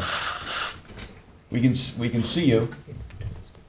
Hi, but we can't hear you. You're muted. Got it. Okay, very good. Just Okay. have to swear you in unless you're an attorney. If you can state your name and address for the record, please. Lorraine Pacelio, 23 Nash Avenue, Flanders, New York. And do you swear to tell the truth, the whole truth, and nothing but the truth? Yes, sir. Okay. How do you spell the last name? Can you spell your last name for us, please? It's Pace, P-A-C-E-L-E-O. Okay. And are you an adjacent property owner, or are you next door? I'm around the block, around the corner, But- at 23 Nash Avenue. Okay, but you're I'm not about- next door. Nope, I'm about 500 feet away, Okay. as the bird might fly, but probably less if a bird was really flying. Okay. Okay, and what would you like to tell us? Okay, I'm just really happy to see the board push back on large homes being built on these smaller vacant and non-conforming lots that are in my neighborhood. I'm here to object to this application for the same reason. I ask each of you to please hold the line and uphold our building statutes as much as possible. I have seen 3 large new homes built in the past 6 months, changing my neighborhood's character from a small beach cottage community to a neighborhood crowded with homes and less open space. Many front yards are being turned into parking lots with no lawn whatsoever. I continue to allow these larger 3, 4, and 5 bedroom homes to invade my neighborhood, you're destroying my peace and the look and feel of my neighborhood. And is definitely out of character with the neighborhood and has detrimental effect on all of our lives. Prior this decisions should be disregarded at some point because the safety of Southampton citizens is at stake. There's added pollution, added traffic, cars, and multiple families living in one home, and general overcrowding of the neighborhood. Okay, well, you're It's speaking, not just one neighborhood, okay, but you're speaking generally, okay? Specifically, when it comes to a principal front yard setback from 30 feet to 24 feet for a front covered porch, when you live 500 feet away, how is that negatively impacting your use of your I'm property? trying to tell you exactly how it is. I believe I have 3 minutes to tell you my feelings and why I object. Okay, well, feel free to keep telling us what you'd like to tell us. Thank you. As an alternative to owners trying to sell their property and the town refusing to grant these variances they are seeking, perhaps send them over to the CPF department because they have plenty of money and are able to buy vacant properties for fair market value. We do not have to continue allowing these homes to be built in our neighborhood. I have objected previously to a first new large home in my neighborhood when it was first being applied to before you. About a name signed on in objection, but that went to deaf ears. So I'm here again. Please listen to my objection and uphold the building code statutes. By not doing so, you also risk the erosion of our town space by allowing multiple large homes, destroying the look and feel of neighborhoods, which also allow larger quantities of people to live in one home, utilizing more town services, disproportionately to the homes that are already here for decades. Lastly, I highly suggest that you add the Zoom meeting ID and password information to the top of every agenda, as I believe Zoom is here to stay, which is a good thing, and will allow easier access and more citizen feedback, which is what I believe everything is all about. Your attention. Okay, thank you for your Thank comments. you.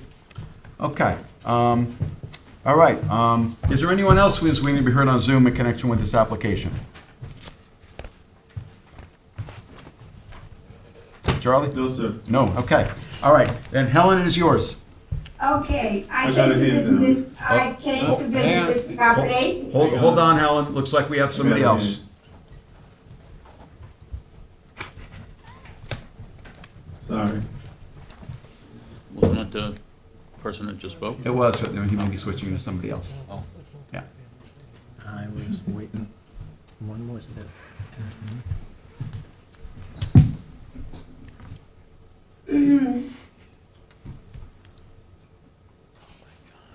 Okay, we can see you, but we can't hear you. She's muted. I know. We need you to unmute, we can't hear What's you. the second? Yep. I'm trying to unmute. I just Okay, we can hear you now. We can hear you now. Yes. So I just have to swear you in. If you can state your name and address, please. My name is Margaret Hagan. I reside 276 Long Neck Boulevard, north of the property in question. And do you swear to tell the truth, the whole truth, and nothing but the truth? That's a tough one. Do you swear to tell the truth, the whole truth, and nothing but the truth? She had to think about that. Maybe you lost the audio. You just lost the audio. Can you hear us? Hello? Hello? We can't hear. Okay, can you hear us now? I can hear you now. Okay, do you swear to tell the truth, the whole truth, and nothing but the truth? I do. Okay, if you can tell us your comments, please. I just had one question. I saw Mr. Norcross, which is the other neighbor. My concerns were similar. I was down to the town hall to receive, before I received my letter in the mail, and I received the first. Excuse me for a second. Sir, if you'd like to go out in the hallway to speak, please? Okay, thank you. I'm sorry, continue. Yeah, I received the first survey that was previously dated, which didn't have the elevation lines. And I don't have a problem so much with the front porch and the setbacks, and I realize that's the only thing that you're involved with. And I wanted to ask, should I be dealing with maybe the building department? Because I have questions about the placement of the septic system.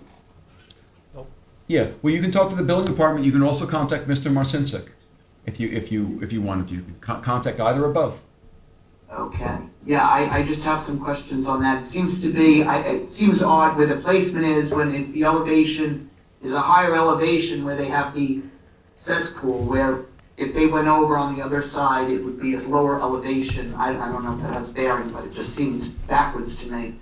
But that was really all I had. I mean, I don't have a problem with the setback they're requesting. You know, it's basically on the survey. I'm not familiar with what is listed here, ground mats. And it says future expansion, you know, on the survey. So I guess I will speak to the attorney or the building department. Yes, but otherwise you're okay with the setback for the covered porch? Yeah, that setback Wonderful. is no problem. Again, I'd like to know the height because it mentions on the survey that the proposed parking is going to be located in the cellar below the home. And I'm very curious, because we're very close to the water, they're not digging a cellar up, right? Or are they just building? You can address those issues with the attorney for the applicant. And/or the building department. Yeah, we don't. Yeah. Okay. All right? Thank But you. I will also add that other than the relief that's being requested for the covered porch, everything else has to conform to zoning. So we're not granting relief for anything else. So No, I'm just curious. I'm not saying it's against the building department. I'm just curious, again, parking cars underneath is a basement. I don't know whether they're digging. It just seemed odd to me being this close to the water. Unless the house was gonna be raised, obviously then, but they're not digging downward. Okay, I would have that conversation with Mr. Marcinsick and the building department. Okay, all right? And also, I just wanted to verify that you're an adjacent property owner. Are you next door? 276. Yes, I am. yeah. Okay, very good. Okay, thank you so much for your comments. Yeah. Okay, is there anyone else who's waiting to be heard on Zoom? No, sir. Okay, Helen, it's yours. As I was saying before, I have visited this property on several occasions, and I have absolutely no problem with it. It is very pleasant to see such a modest home that will fit in very nicely with the neighborhood. And thank you, Robert, for excellent presentation. And I am 150% in favor of this application. Thank you, Helen. I will close the public hearing. I will keep it open for submittals to May 19th with a decision on June 1st. Second. Ms. Burgess. Aye. Mr. Daly. Aye. Mr. Macedonio. Aye. Mr. Leonard. Aye. Chair votes aye. Thank you for being here. Thank you, sir. And thank you for your comments. Have a good evening. You too. Okay. Good seeing you. Number 4 on the calendar, Eugenio Presta, 626 Dune Road, West Hampton, Suffolk County Tax Map Number 900-391-1-34. Applicant requests relief from Town Code Section 330-84D Pyramid Law for an encroachment in the amount of 12,221 cubic feet for a proposed second story onto an existing one-family dwelling on a non-conforming lot and any other relief necessary. Board has jurisdiction. Can you pass that to John? Good evening. If you can state your name and address for the record, please. Susanna Herman and Consultants, 1319 North Sea Road, Southampton. And do you swear to tell the truth, the whole truth, and nothing but the truth? I do. Thank you. Can you tell us about the application? Sure. First, I have a couple of copies of a revised pyramid drawing. I don't know if you guys got a copy of Art Gerhauser's memo where he requested that we break down the relief to east side and west side. Yes. Yes. So I just have a couple of copies of that if you guys want that. It's page 4 of that. Page 4 of this. Yeah, so.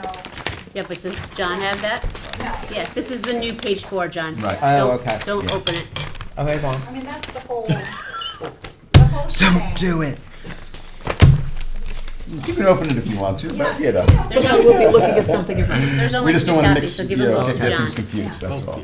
There we go. So, So wait, do you got? those are Yeah. the This same. goes. Those are the same thing, but you want to open that. You might up. want to we hold wanna on to look at this it. one. and- Yes, that's the same thing, it just breaks the east and west side. Yeah, but the total The cubic feet is total- not changing. Is not changing, and the reason that we didn't break it between east and west is because it meets in the middle, it's all one volume. And this is an enormous amount of pyramid relief. It's It enormous. does- And it does sweet, seem so like I'm a really lot. gonna be interested to see. But what Okay. is the breakdown? Yeah. Just in So case the we have neighbors breakdown- impacted on one side or Okay, the other. so our total is 12,221 cubic feet requested. That is on the west side, 5,839 cubic feet, and on the east side, 6,292, and plus another 89.7 for the portico. Pardon me, this is West Hampton, not West Hampton Beach, correct? Correct. Yes. So it's And not, West Hampton Dunes, either. it's almost in West Hampton Dunes, but it's Alright. within town of Southampton, Almost. so it's, The TV house. Yeah, little section, right. Yeah. The lot is only 50 feet wide, and the lot area is 9,749 square feet. It's on the water, it's in a flood zone, but there is an existing house at the site, which is up on pilings. And even though the flood zone is only AE7, requiring the first floor elevation at 9, and that's where your pyramid line is drawn from, is from the elevation 9. The existing house, which is a 1-story house up on pilings, is at 14.5 elevation. So we're 5.5 feet higher with the existing house than we're required to be under current FEMA laws, except that we are also in the LMWA zone, or the limit of moderate wave action, which if this were a new house being constructed, that would mean that it would need to be on pilings, even though it's an AE zone, and it would need to have the floor, the lowest horizontal member at 9. So AE7, but the existing house is at 14.5. So what's proposed is simply to put a second story right on top of that existing first story. The footprint of the existing house is only 1,479 square feet. The second story would be slightly smaller at 1,457 square feet. The ceiling height of the existing house is only 8 feet for that 1-story built in 1973 house. The second story would also only be an 8-foot ceiling. So it's not an excessive house. It's not overly large. All of the other houses in the area are 2-story houses. This is the only 1-story house that I'm aware of in this area. I have photographs, which I'll hand up as well.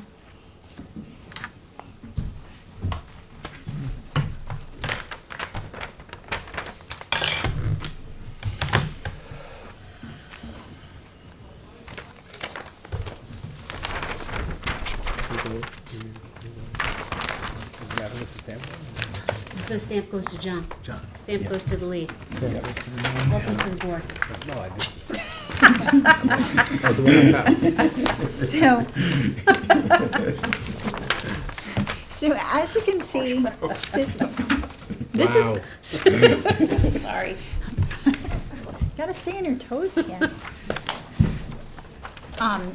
As you can see, the existing house is very modest in size. The bottom is all breakaway walls. They park below. It's on pilings. The pilings would be shored up. We had the architect and engineers look at the house to make sure that it could sustain a second story. They would do a renovation of what's there, but it's not a demo rebuild. They are simply putting a second story on top of this existing house. So even though the number is high, I don't think it's out of character with the neighborhood. This lot is narrower than many of the lots in the neighborhood. So you do have larger homes, and this would be within the same character. And like I said, the square footage is not excessive.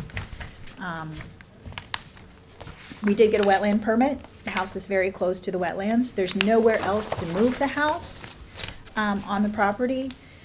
The house itself is 29.7 feet wide, but it's deep. It's almost 50 feet deep, parallel to the property lines. And I think that's why the pyramid number is so high, because it's only 10 feet and change from the side property lines, and it extends 50 feet from front to back, the existing house. So the appearance from the street is not going to be of something towering over the adjacent properties, because it is a narrow, relatively narrow house. Have you heard from any of the neighbors? I haven't directly. I know the homeowner has spoken to at least one of his neighbors. I don't think there's, I don't think there's any objection there. I haven't heard from anyone else. So my recollection of pyramid relief being granted on lots, or pyramid relief of greater than 10,000 cubic feet of pyramid relief granted by this board is rare. I think that usually some of it has to do with the raising of the house, but also some of it has to do with that. It may be that some of those other applications, and I don't have any one in particular in mind, may not have had adjacent properties next to them that were particularly close. I mean, the impact of pyramid relief is the impact on the neighbors. And it could be that the neighbors are okay with this because maybe they plan on doing the same thing and coming to us for pyramid relief in the same amounts. And it'll go right down the road, right down Dune Road, and it'll keep going. The only examples I could find of pyramid relief of this magnitude is Noyak. Yeah. On Pine Neck. Pine Neck, Hampton Yep. Road. Right. There, I actually have done a couple of pyramid variances in that area of this magnitude. It's similar dimensions of the lots, and the properties are all close together there, and they're all sort of in the same boat, in the same situation.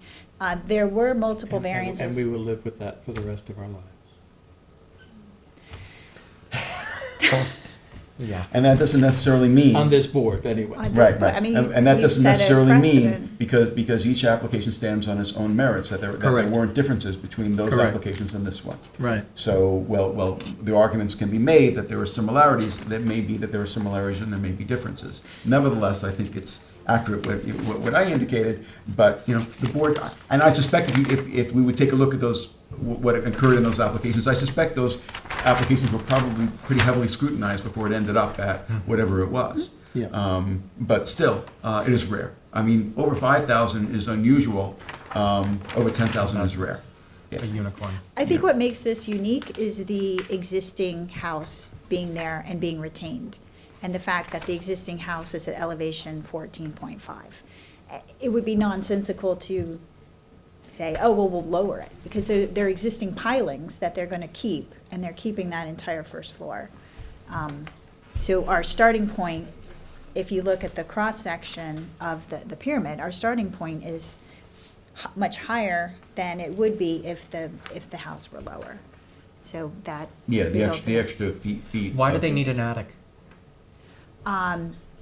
For ductwork, et cetera. What's the FEMA flood zone? I know you said Limois, but what's the elevation? AE7. So You're there gonna- were, So you would need to be at 9, Right. right, plus 2. Okay, So so we you're would 5 have to feet be at higher 9. than what the Right. FEMA. We're 5 feet higher with the existing house than what FEMA would be. But it's a one-story house, as is, and we're proposing to do a 2-story house, which I think it's reasonable. The number is high, Yeah. but it's still a modest-sized home. Well, I think we're gonna have trouble getting to 4 with this number. I don't know what can be done to reduce the pyramid relief, but I wanna ask. I mean, I would be asking of any application over 5,000 cubic feet of pyramid relief. We had one tonight that was just a little over 5,000, and Yeah. we're having them reconsider. Can you lower the house? Lower the existing house? Probably not what I'll take. No.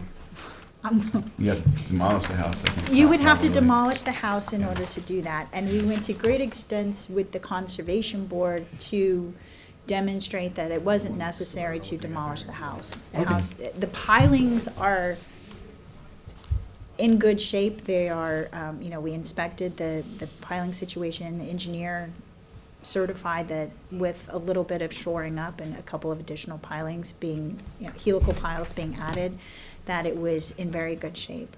So it wouldn't make any sense to lower Got it. the existing house. Okay, just asking. You would have to demolish the whole thing, and then we'd Okay. be going back to the That- Conservation Board and. Yeah, then the next question is, as John was getting into, starting with the attic, what could be done to reduce what's being proposed here? I'd have to go back to the architect and ask him how to redesign the roof line in order to bring, we can't really bring, the ceiling heights are only at 8, existing and proposed. The floor height, first floor, is what it is. So it would really just be a matter of squishing that, very technical term, squishing the roof height. Right, right. Maybe changing the design of the roof. Yeah, yeah. Yeah, that number's just a non-starter for me, and I'm not gonna negotiate and say, oh, well, if you could reduce it by, but that number's just, Okay. But, That was you my know, next question, is there a number that we're trying to get to? not for me. Okay. I couldn't tell you right now what it Right. could possibly be. Right, right. May I say something? Sure. On one thing, where, Suzanne, where you mentioned that the first floor elevation is 14.5, where the flood zone requires a 9-foot elevation. Correct. So theoretically, if you tore the house down and you built a house and had more feet with the pilings, you could do something where you wouldn't be needing such a large encroachment. Because I couldn't say yes for encroachment that's anywhere as large as what you're asking. How you and your architect figure out how to get a reasonable number, and I'm sure Mr. Grossman is the person to tell you what a reasonable number might be. And, You're putting me on the spot now. with the conversations with our other colleagues, but Suzanne, 14,000 feet. I mean, maybe, I think he has one of several choices. He can tear the house down and build, reduce the piling. He can just live with a one-story house that we said was, oh my God, corrected, 1,479 feet, which is, I consider, an adequate house without getting the other 1,457 feet. So, I have suggested 2 possibilities. But of course, it's you, the owner, and the architect who have to reach into your wherever and come up with something that is a number substantially, underlying, under that 14,000 feet. Yeah. Well, it's 12,000. No. It's not 14. No. Are there Not other, for me. I'm only speaking for me. That would still not be acceptable. are there other variances in the neighborhood? You said there's a lot There of two-story are. houses. Yeah, The one there, next door. yeah, I'll hand up some. I mean, the problem is a lot of them were built before the board put a cubic feet number Yeah. Yeah. on what that relief is. So there's not a lot of information. But there are several variances, and every house is 2 stories. This is just one set, Susanna? Yeah. Okay. Before I distribute them. Yeah. I get the one with the Take stamp them or all no? apart. No, you can't have the one with the stamp. So, with respect to tearing down the house and building a new Cost of house, that is- I don't think that's a realistic option. It's not in the budget that the homeowner was anticipating putting in here. And in my opinion, a huge waste of resources. Tear down a perfect, you have enough people tearing down perfectly good houses in this town. Okay. When you have someone not interested in tearing down the house, Well, maybe he can learn to live in a one-family and one-story house. I think we can look at readjusting the roof line. I think that's the. Significantly. And It would have to you be asked, significant. and I've been asked to give a range. So I think if we're close to 5,000 cubic feet, 5,000? if we're closer going in that direction. That is, I'm not saying it has to be 5,000, but close to it. I think that is to get 4 votes. Yeah. I don't know whether it's gonna be feasibly possible to do that, but, you asked me for You mean something north number? of 5,000? No, I mean, South of south 5,000. of Yeah, 5,000, or. Yeah, Yeah. because we just told the other man no. Yeah. What, Right. what, you mean? On the other hand, this What is, is the neighbor? this is I'm looking different at- than I'm looking his at in the that map, yeah. we have these constraints on the property. What is So, this neighbor? Well, but Can the you get constraint variances? is a pylon. I don't, Right. It's I don't believe not. that neighbor did. I think Well, it pre-exists pyramid. I just want to share with the board as well something else, which is when we dealt with these issues with coastal erosion and having people raise houses, we once had someone from the building department make a presentation to us as a board. This is several years ago.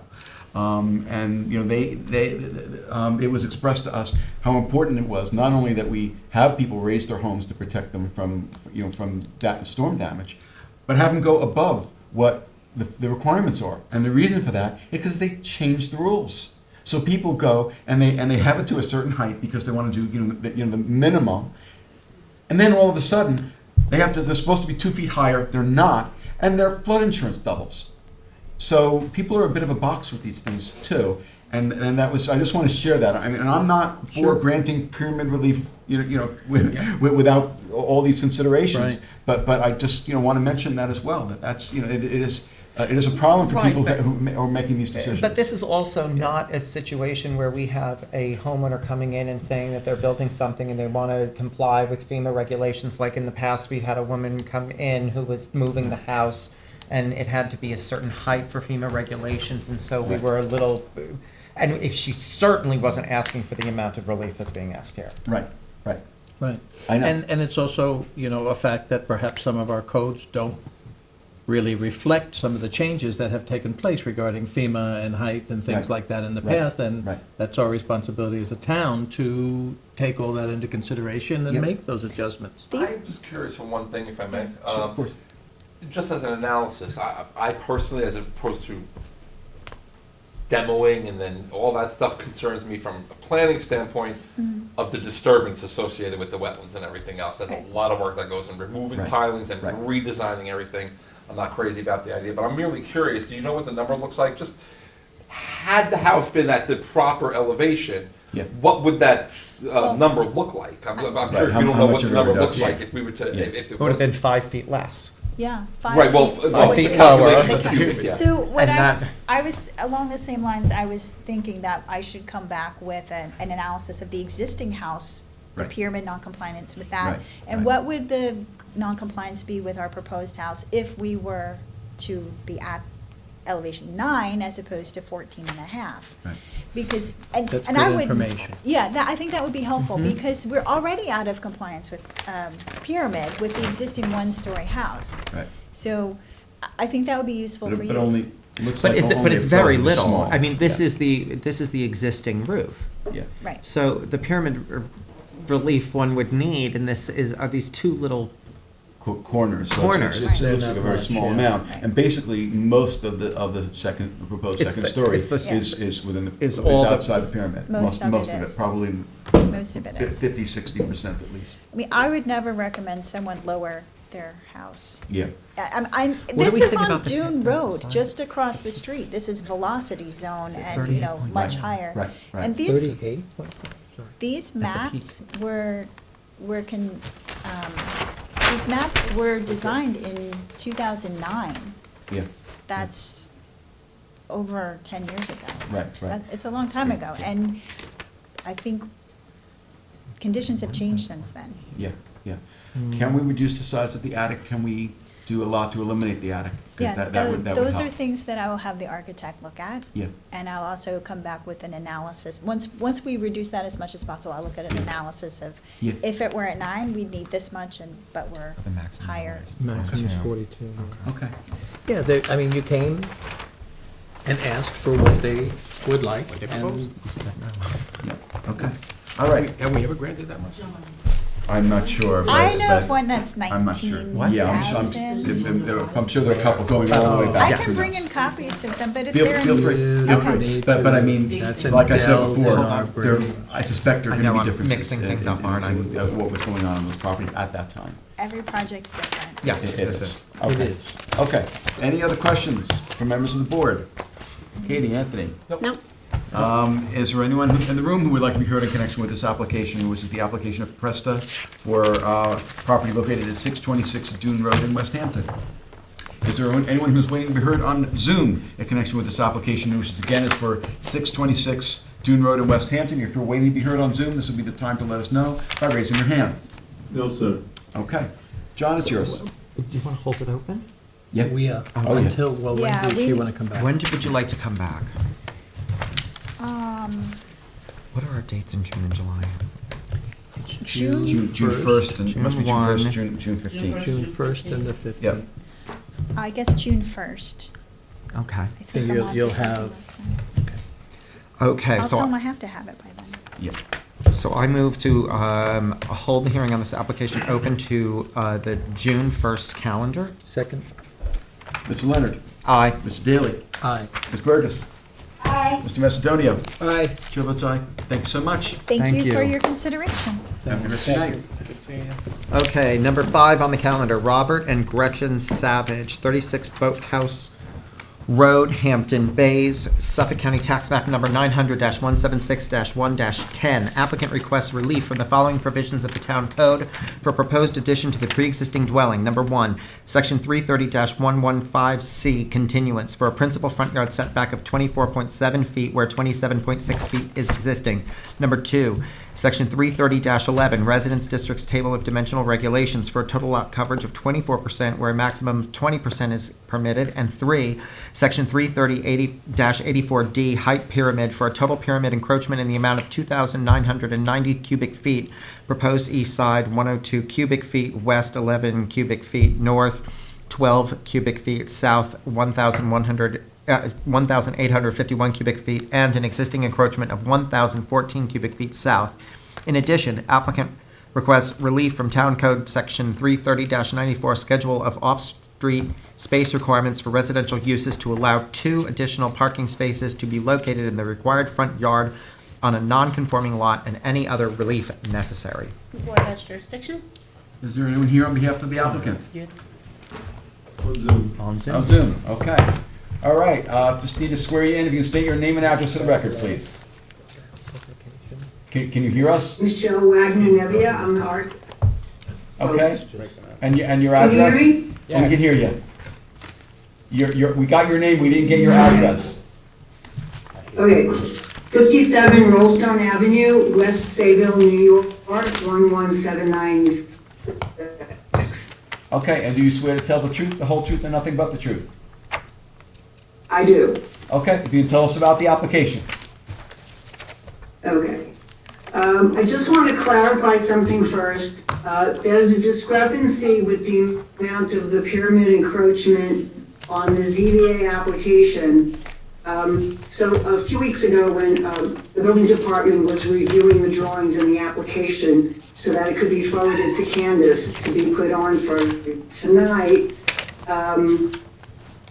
Marge had realized that the way I did the zoning pyramid calculations on my original drawings was done from the property line.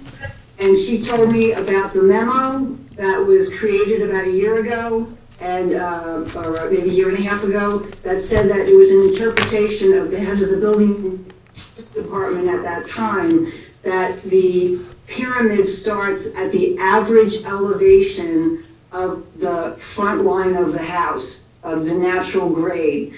So I revised my pyramid, this raised the beginning of the pyramid, so my pyramid calculations went down a little bit. So there were original drawings that should be in the file, full-size drawings, 2 sets that I sent to Marge, and then Marge forward did that to Candace with the rest of the file. So the way the call of the meeting, that shows that the proposed encroachment is 2,990 cubic feet. That is the right number.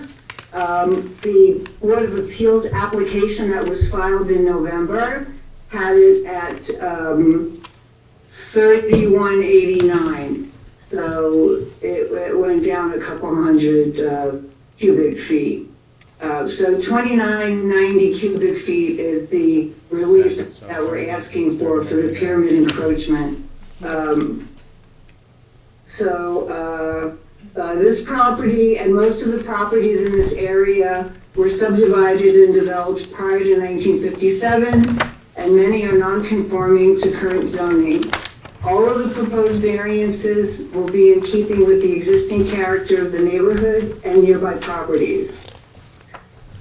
Within a 150-foot radius, there are a few other homes that have, a couple that have substantial pyramid encroachments, but they're old, non-conforming. But I just calculated these numbers just to give you the character of the area.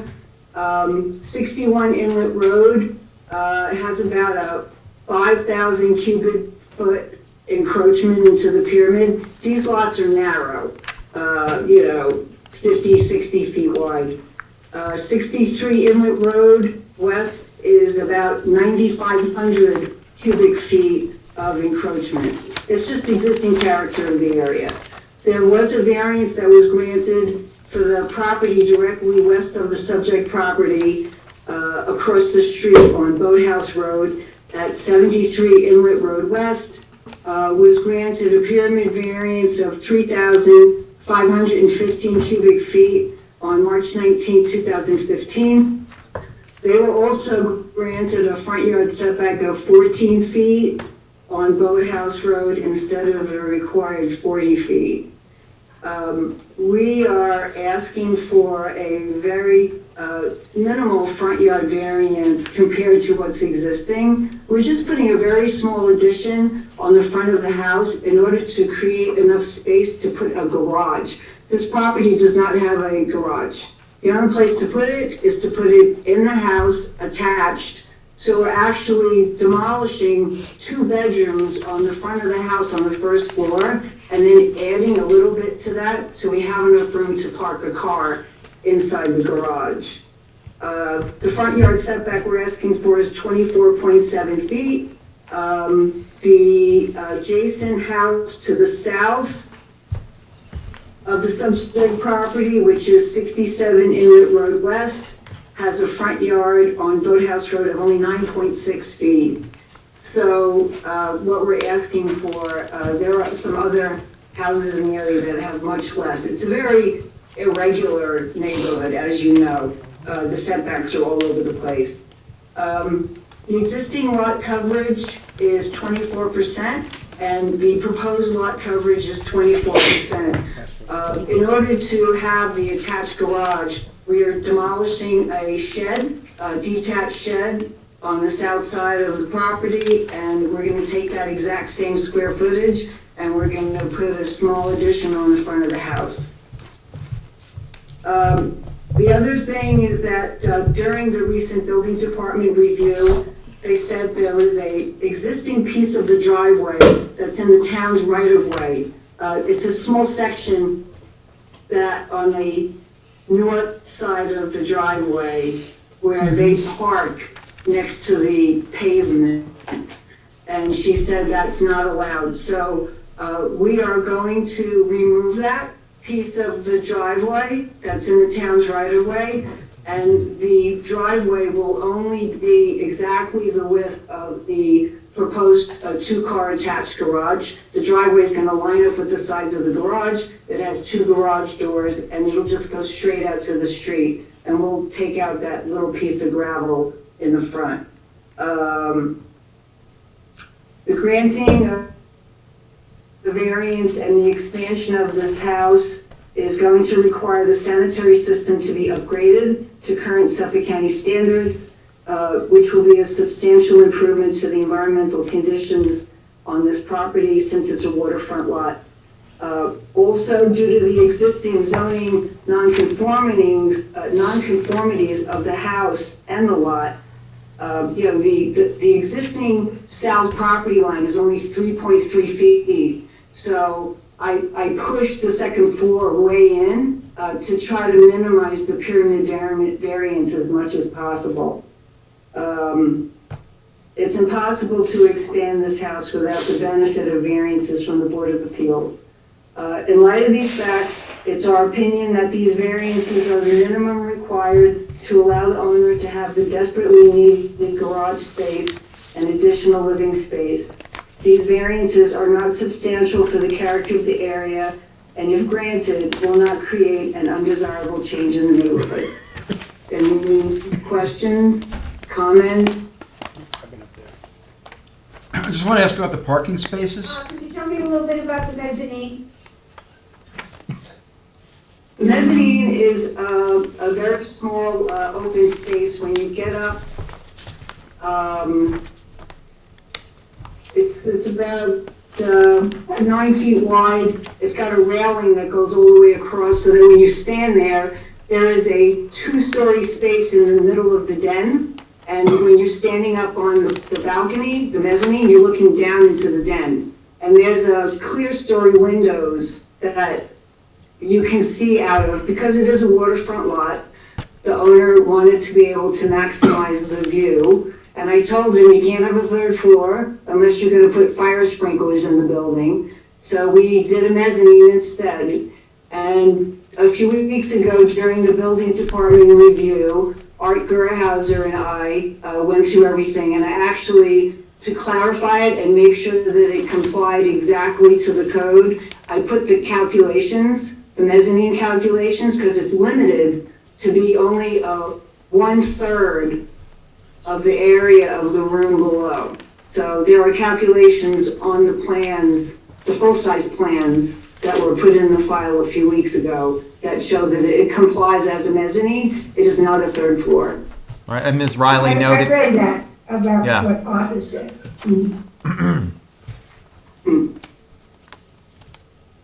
Helen, do you ask about that because of the pyramid relief? I'm just curious in terms of Okay. what Marge wrote in her comment. Okay. I just wanted to pursue that. Okay. And I don't feel that the pyramid relief is, I don't have any problem with the pyramid. Okay. Okay. I think that Ms. Wagner has made every effort to comply as much as possible. It's a very difficult lot. It is one of the smallest in the entire area of Shinnecock Hills.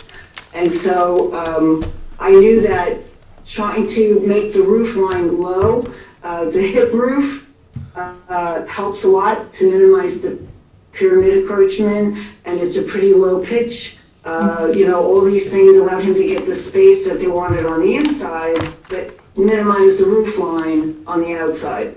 It's going to be very interesting getting all the HVAC in there, but we'll do it. Have you seen the building department comments that we received? Did you see the? Yeah. You did. Okay. Have you addressed them? Just want to make sure. So. The only other thing that you mentioned was that I was misunderstanding the way the code is written. There's a table that says the minimum number of parking spaces required for a house, depending on how many bedrooms you have, which for this house is a 3-bedroom house. And she said it has allowed, it needs 2 parking spaces, which we're providing with the indoor 2-car attached garage. But then she said, because you have an additional space for 2 more cars in the driveway, we needed a variance to have that extra parking. But I said, it's a garage and you have to be able to get into it from the street. You know, there's no way of avoiding that. If that's a variance, then I guess we have to go for it.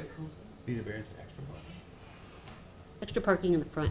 Oh, front. In the front, which that's where people And park. how will you get into the garage then? Yeah, there's no other way to get into the garage except driving from the street. So Yeah. you get to park in front of the garage doors. So now there's room for 4 cars to park on the property. And she said, you have to get a variance for the other 2 spaces. It didn't make sense to me, but she said she had to add it to the variance. So this is what I Doesn't make any understand. sense to me. 2 cars. Hold on, hold on. I'm sorry, no. Yes. 2, so in other words, they're saying that the 2 spaces in the garage qualify and count as the 2 required parking spaces. Then you have the driveway going to there. I'm just asking, so is the building department saying, and that driveway, the 2 that could park there, is within the front yard or something? Without looking at the surveys, probably, it could be the size of the driveway or parking area. Yeah. That's They will- something they I will want to allow- look at that as an they issue will- that we they might will have to allow- address. No, they will wanna allow see that? for a turnaround for you to Yeah. get in and out, but if you have extra space in that parking area, they are going to count it. I don't know what the driveway looks like, but yes. Well, that'll be a conversation. Yeah. Okay. Well, I always found this all a bit mystifying, really, because I don't know anybody who doesn't park in their front yard. Most people do. A Yeah, variance to that park in your seems front yard, really? odd, So, Michelle, but what do I know?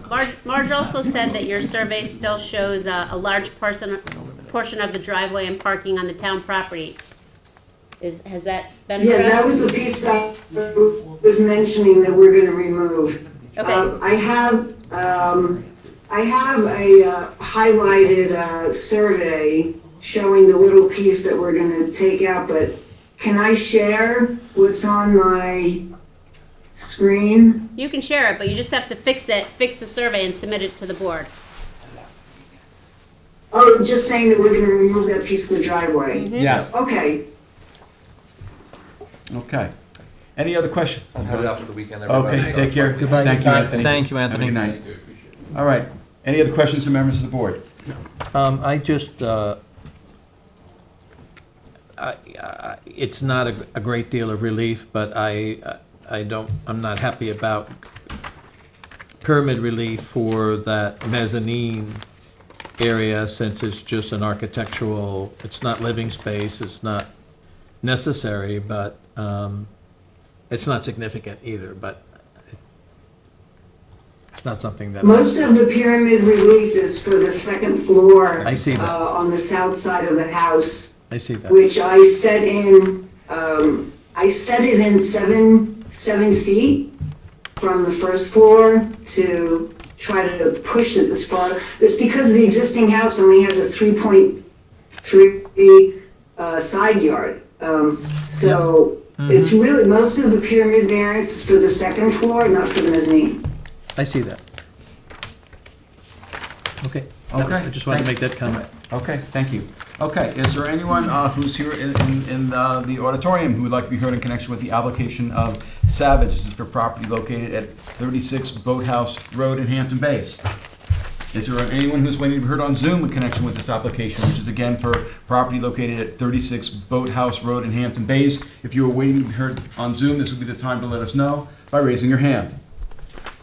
No hands. No hands. If not, Bob, it's yours. Okay, I will hold it open for written submissions until May 19th with a decision on 6-1. We just need a new survey, that's all. Second. Mr. Macedonio. Aye. Mr. Leonard. Aye. Mr. Daly. Aye. Ms. Burgess. Aye. Chair votes aye. Thank you so much. Have a good rest of your night. Can I make one comment? Thank you. Sure. Can I make one comment? Sure. Mr. Grossman? Yes. I appreciate that when Ms. Wagner made these plans, that when I hear her, I get a feeling that she was very conscious of the need to ask for less encroachment than was absolutely necessary. And I like that kind of approach by an architect. And I don't see that too often in a review of our application. That's all I want to say. Okay. I agree, Helen. Thank you. Okay. All right. Next. Okay, number 6 on the calendar, Joseph Alwasio, 219 Ocean View Parkway, North Sea.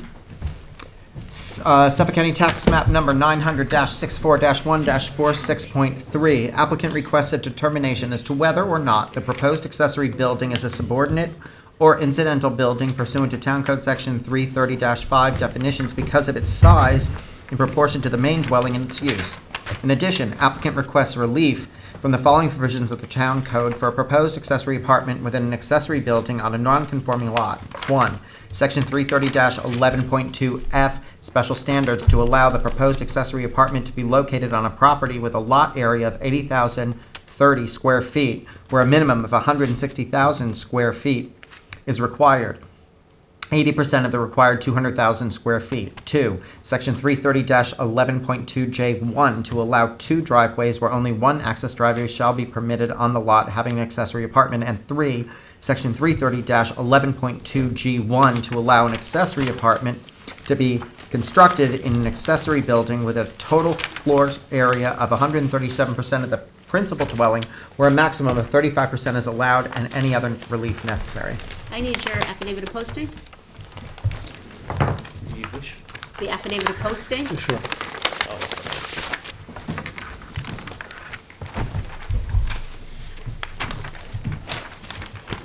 Thank you. Thank you. Board has jurisdiction. Thank you. Okay, good evening. Just have to swear in. I'm not sure of my minutes. I'll swear you both in. If you can state your names and addresses for the record, please. Keith Boyce, 48 Atlantic Avenue, East Marshall, New York. Okay, and so, Sean Ludwig, 219 Ocean View Parkway. and do you both swear to tell the truth, the whole truth, and nothing but the truth? Yes. I'm sorry, I didn't get his first name. You can give us your first name? Architect. Keith. It's Keith. Okay, very good. So can you tell us about the application? Sure. The property is a 219 Ocean View Parkway. It's an 80,000 square foot lot. It's my father's property. Trying to figure out how to increase the size of it for family use. And it's a non-conforming lot. So there's about a significant amount of setbacks that constrict the amount of development that can be done on it. So we were contemplating what can be done, and we're looking to create a cabana, a recreational use on the property. And along the process, we came upon that there wasn't necessarily a limit on the amount of square footage that could be done, but then we were denied, saying that there was 35% of the size of the auxiliary structure to the main structure. The main structure is very small. It's a 1,000 square foot footprint of a little cottage. So and it's older, and I really don't want to renovate that and to make that larger. And even by the setbacks, it would be required other zoning variance to do that. So we found a portion of the property that would be available to create another structure, some more usage for the land.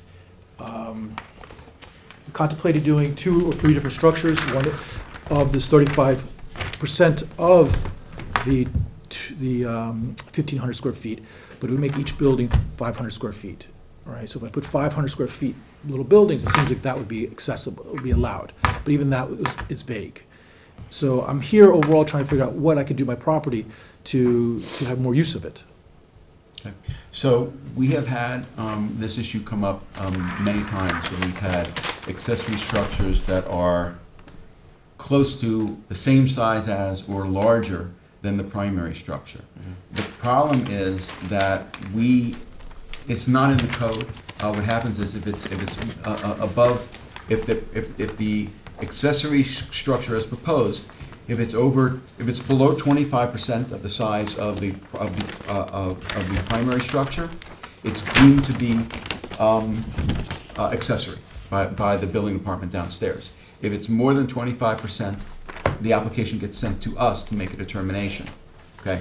I will also tell you that in our determinations that we've made over the years, when we are at close to the size or over the size of the primary structure, it becomes a real issue because we have to make a determination that an accessory structure is accessory to the primary structure. And if it's bigger than the primary structure, we really can't make that determination. So instead, what we've had people do is one of a couple of things. One of the things is to take what is a proposed accessory structure and make it into multiple structures, which is, I think, one of the things you just mentioned. The other thing that can be done is to have it attached to the primary structure, have like a breezeway. And then that eliminates the whole issue of the determination of which is accessory versus primary structure. So those are the two ways that we've dealt with it. I don't know what the percentage is of the size of the proposed accessory building as compared with the primary structure, but just looking at it and looking at what we have, it appeared to be larger. Correct. The square footage is larger. Yeah. So The profile, though, is a third of the size. Okay. I What does that understand. mean? Well, the house is almost 25 feet tall Uh-huh. from the street. The building is located 110 feet back from the street, which is down approximately 12 feet below the street, and it's only 17 foot high. So the roof line will be but 5 feet or so, might be a little more. From the street. Yeah, above the street. But that's not the analysis we have to Right. use. We have to use an analysis about I believe it's the living area of the accessory, the proposed accessory building versus, and when I say living area, sometimes we've had an accessory apartment in a building that has partly an accessory apartment and partly like a garage underneath. So we've had we've had more than a few applications like that. So am I limited then to having just 2 accessory structures, or could I have 3 if I break it down into these segments of? I don't think I don't know that it's a limitation, but I mean, we've had people have multiple accessory buildings or structures. We've had people do that. See, our first encumbrance came because the property had 2 streets, which we found right as we filed were abandoned. So a lot of our design issues were based upon another 100-foot setback from those streets. So it kind of shoehorned us into a really tight spot. And we just thought if we just did one building, kept it simple and low, that it would be less obtrusive than having, whatever. But I'd rather follow the regulations you can guide us to. Because Well, if it's really. we're just shooting blanks here, right? No, I understand, and this is, case by case, so I mean, but I will tell you, I don't believe, since I've been on the board, we've ever granted more than 100% on an accessory building where the primary, where it's more than 100% of the size. I understand. And you have to understand the reason why, because the accessory structure is the primary structure, if it's bigger than what you consider to be the primary structure. If it's, and one can make the arguments as to what the use is, the extent of the use, how many people are living there, but we just have not gone there. So in my view, if you're looking to have that, one big accessory structure, and have a smaller primary structure, to me, the solution is to connect them, to find a way to connect them. Could you just kind of give me a little more clarification? Along the spirit of trying to, work with the board and make something happen here, you said it should not be above 100%. Is 99%, is 95% acceptable? Like what, I understand, and there's vagary in the code. Yeah, I mean, I think we've done, over 50%. I think we've done 75%. I think we've probably done on a few occasions close to 100%, and probably that was on a split vote and just barely got through. So for argument's sake, again, just for some guidance, so I can go back and revise my plans and our approach. If I were to approach is at 95%, for argument's sake, is that something that's acceptable? I don't know. I can't give you a definitive answer on that. I'm just one member of this board. Well, I mean, can I get the zeitgeist of the board at this moment? Well, I think if you're looking to have a big accessory building, I think that you want to, I think that the better way to go will be to try to connect it to the house. The There's a property. pool in between. There's a pool in between, exactly right. There's a pool in It's between. the reason why, and the cost becomes prohibitive. I'm trying to do this at a level where this is more of a family structure and to be kept than some kind of resale profit, Right. project. Could you just explain to me, Yes. so the main level plan, right, has a studio apartment with gym, yoga room, cabana, and all of that. Then we have a first floor, what is? That's the existing structure. This is the existing existing. structure. Okay, I wasn't sure how that fit in. No, this is, I think just for calculations Go to the purposes. sheet. Okay. And A1. so this gym, yoga room, cabana room, pool linens, all of that, is that for use only by the accessory, or is that for use by the primary as well? The primary. So really, the accessory portion of it would be the studio apartment? Yes, sir. Correct.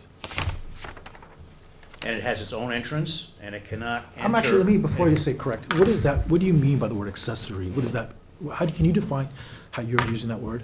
Well, an accessory structure is one that is, I don't want to say subservient, but it's A secondary it's structure. a secondary structure which is smaller and than the primary.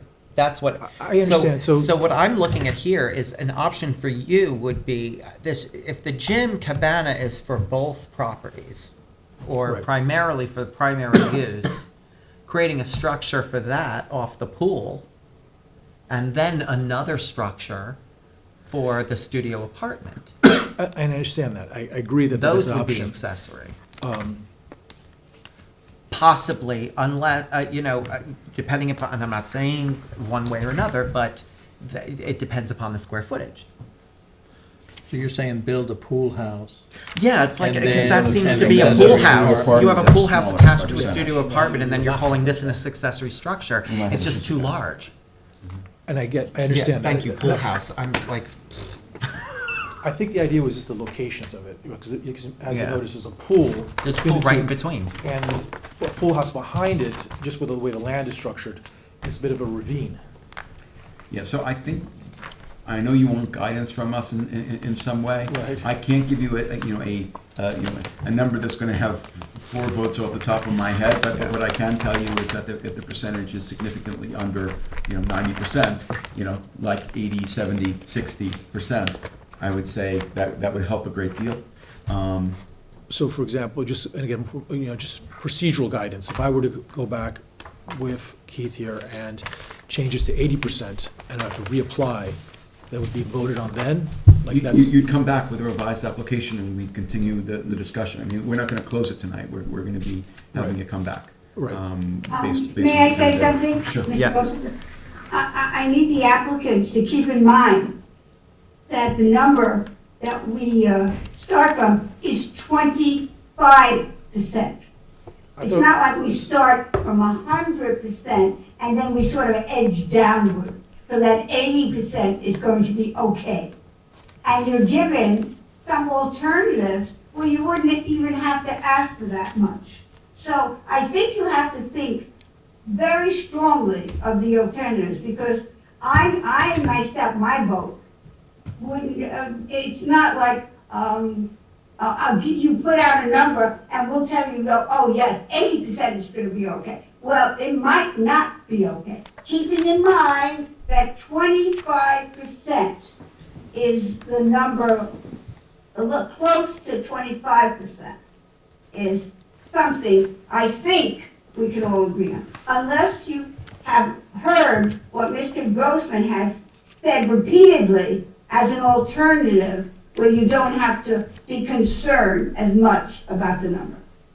So I just needed to say that. Which apparently is an issue because they can't attach the house to the proposed accessory apartment because of the location of the pool. Right. That's already there. Correct. Yeah, so that's what the problem is, so that unfortunately. But he has other options with regard to creating a cabana, a Yep. pool house. Yep. And then also an accessory structure for a studio apartment. right. So, okay, so just to make sure I'm hearing this correctly, I could do multiple structures, multiple structures. Accessory structures. Well, I suppose you could, but the question is, what you're looking to do and where it's to be located and what the percentages are. What are side yard setbacks in this zone? That's something I haven't looked up. I think we're R60 now, and I think it's a, Or are you R200? That's the issue. We We are R200 because it's been rezoned. yeah, we got rezoned. upzoned to So that's R2. a non-conforming. Right. CR 200, right? Because you That got creates- 77 and 80 feet on either side of this house.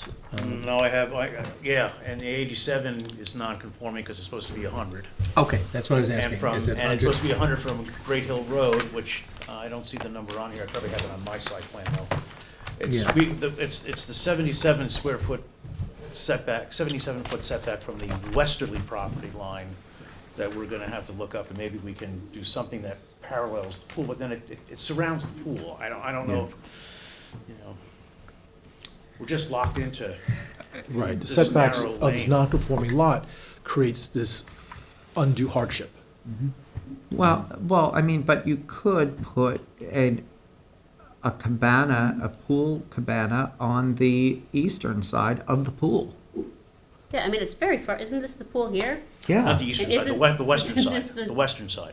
This Correct. structure is very North, far away south. from the Oh. pool though, isn't it? No, It'll be the eastern side. Isn't the eastern cabana? side. The the cabana, eastern side. the You could apartment is put a the pool, far you end. could put a cabana here. I think the reason we Cabana- didn't was because of pool cabana's setbacks. closer. We're governed by the it's far. setbacks The of house is our closer to the CR pool. 200.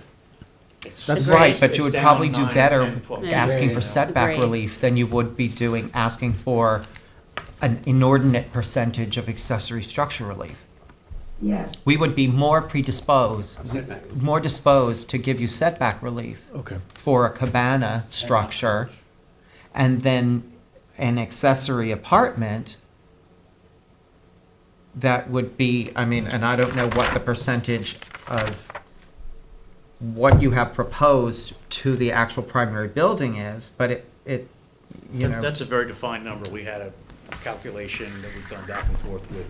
How much is just the studio apartment? The studio apartment is just 446 456 square feet or something. And how much is the square footage of the primary? Of the primary house, inhabitable is 1,500 square feet. Yeah. It's a third. Yeah, we're about 30%, so it's about a third. That's You're about right. Well, now we're getting somewhere. We're getting closer to the mark, because we're looking at 25% as a benchmark. We're not looking at 90% as a benchmark. No, I understand. 25% is where building department deems it to be accessory. But I think there would be some subjectivity based on the size of the house. This house is 1,500 square feet on an 80,000 square foot parcel. Yeah, well, we've had a few circumstances. The former chair, Herb Phillips, used to say, well, when you have these properties with really small primary structures, well, I mean, the alternative would be for the applicant to expand the primary structure primary. so that the percentage isn't so much. And do we really want people to do that? Do we want people to have bigger primary structures? We couldn't do that because of the setbacks. I understand, The road. but these are it's another thing I just want to mention in terms of the kind of the back and forth about this. But the best thing in my view is for you to consider what we're saying and to come up with an alternative proposal. I can't guarantee that alternative proposal will be the final, that we'll be good with it. Right. But we're trying to give you as much guidance as we can. No, I appreciate that. I mean, helpful, because otherwise we're just a little bit, throwing darts in the dark. The setback relief is helpful to understand that that's more of a likely alternative. What about also the, Because you have a huge amount, you have 89.4 feet right here. right, So you have a lot to play with. again, and I think when our initial approach was looking at the CR 200, when they did the little map of the lines, that was the only place we could put, the box. Yeah. Right? And it's not impossible to do a long structure that attaches the house, goes around the pool, and goes to the accessory building. For sure. But it would be an expense. Right. But it's not impossible, it could be done. But it becomes, right, I mean, I think that. If you really want to have everything be in one big accessory structure, No, it's but- not impossible. No, but you can't, we don't want to encourage them to keep the accessory apartment within the cabana, because as long as the Right. two are in the same structure, all of that habitable space is going to be counted against them. That's Right, why, right. that's why they're asking for 137%. Accessory apartment is supposed to be 35% the size of the house. Now they're asking for 137, and that's because the apartment is added to the cabana, because it's all habitable space and it's all within the same structure. Right. Just want to mention, the 35% goes with the accessory apartment regulations. The 25% goes with primary versus accessory structures. So I just want Right. to explain So- that. There are two different percentages. Right. One is related to the accessory apartment law, the other is related to our analysis of the So- primary. But in either way, just get down there. But, no, I hear you. But If John, any of what it- John's saying is, you have two structures, and the percentages will be much smaller. And then I suspect that we would be closer to where we want to be, if not where we want to be. And how does the, I'm sorry, you were saying something? I was going to ask, so all of the land around that, that's all vegetated? Correct. Okay. It's a forest See, that's area. another thing. It would be nice if you didn't have to devegetate Right. an We're entire only swath of. gonna take that out, it's, around the Understood. building, really, it's a really tight clearing. Right now, I think we're less than 10% of devegetation of the property. I think it's like 6%. Okay. Currently. So it's basically a big forest, back there. And then you're also saying that if we don't have a private driveway to the apartment, that's not even, that would come off the application? Well, what are you imagining? How are you imagining? Well, initially, we're gonna park the car and let the tenant would have the access to its own area from the car, because it was. Did you it say the was- tenant was It was gonna so be father? far away from the. I think there's two ideas. Is it your dad?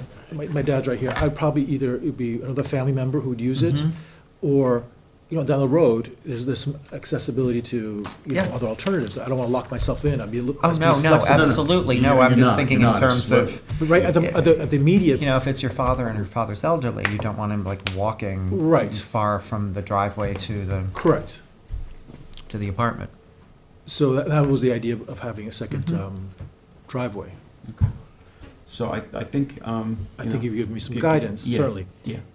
So just, again, not to put words in your mouth, but just so I understand, the driveway would be acceptable, a second driveway. That would be something that would be less of a encroachment on your rules. I think we're a lot less worried about that than we are about Okay. the other things we're talking about. Yeah. Okay. We have approved that in certain circumstances where an accessory apartment, which meets the affordability, is Okay. is granted. Yeah. Okay. And by the Not way, in we every want. case, but in some. I know you're probably having a chance to walk the site, but when you see the site and you go there and you see how athletic you have to be to get from one end I of the did, site to another. I did a site inspection, but I drove by. I didn't Yeah. actually Yeah, walk it's, along. You're not gonna be panting, but you just think to yourself, I mean, I just walked up 9 feet and crossed 175. Yeah. It would be just a labyrinth of decking. Yeah. Right. It just seems reasonable that all of this gets moved closer to the main structure. You could have your driveway here. I would just consider putting the cabana on the eastern portion of the pool, the accessory structure on the other side of the pool with the driveway. I would look into that. So I can't put anything on the eastern side because I'm 110 feet away from the street. Everything has got to be to the west or to the south. Okay. That's my,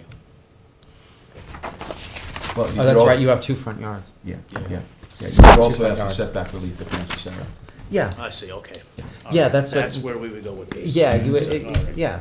And like I said earlier, we would probably be more inclined to give you, to give a,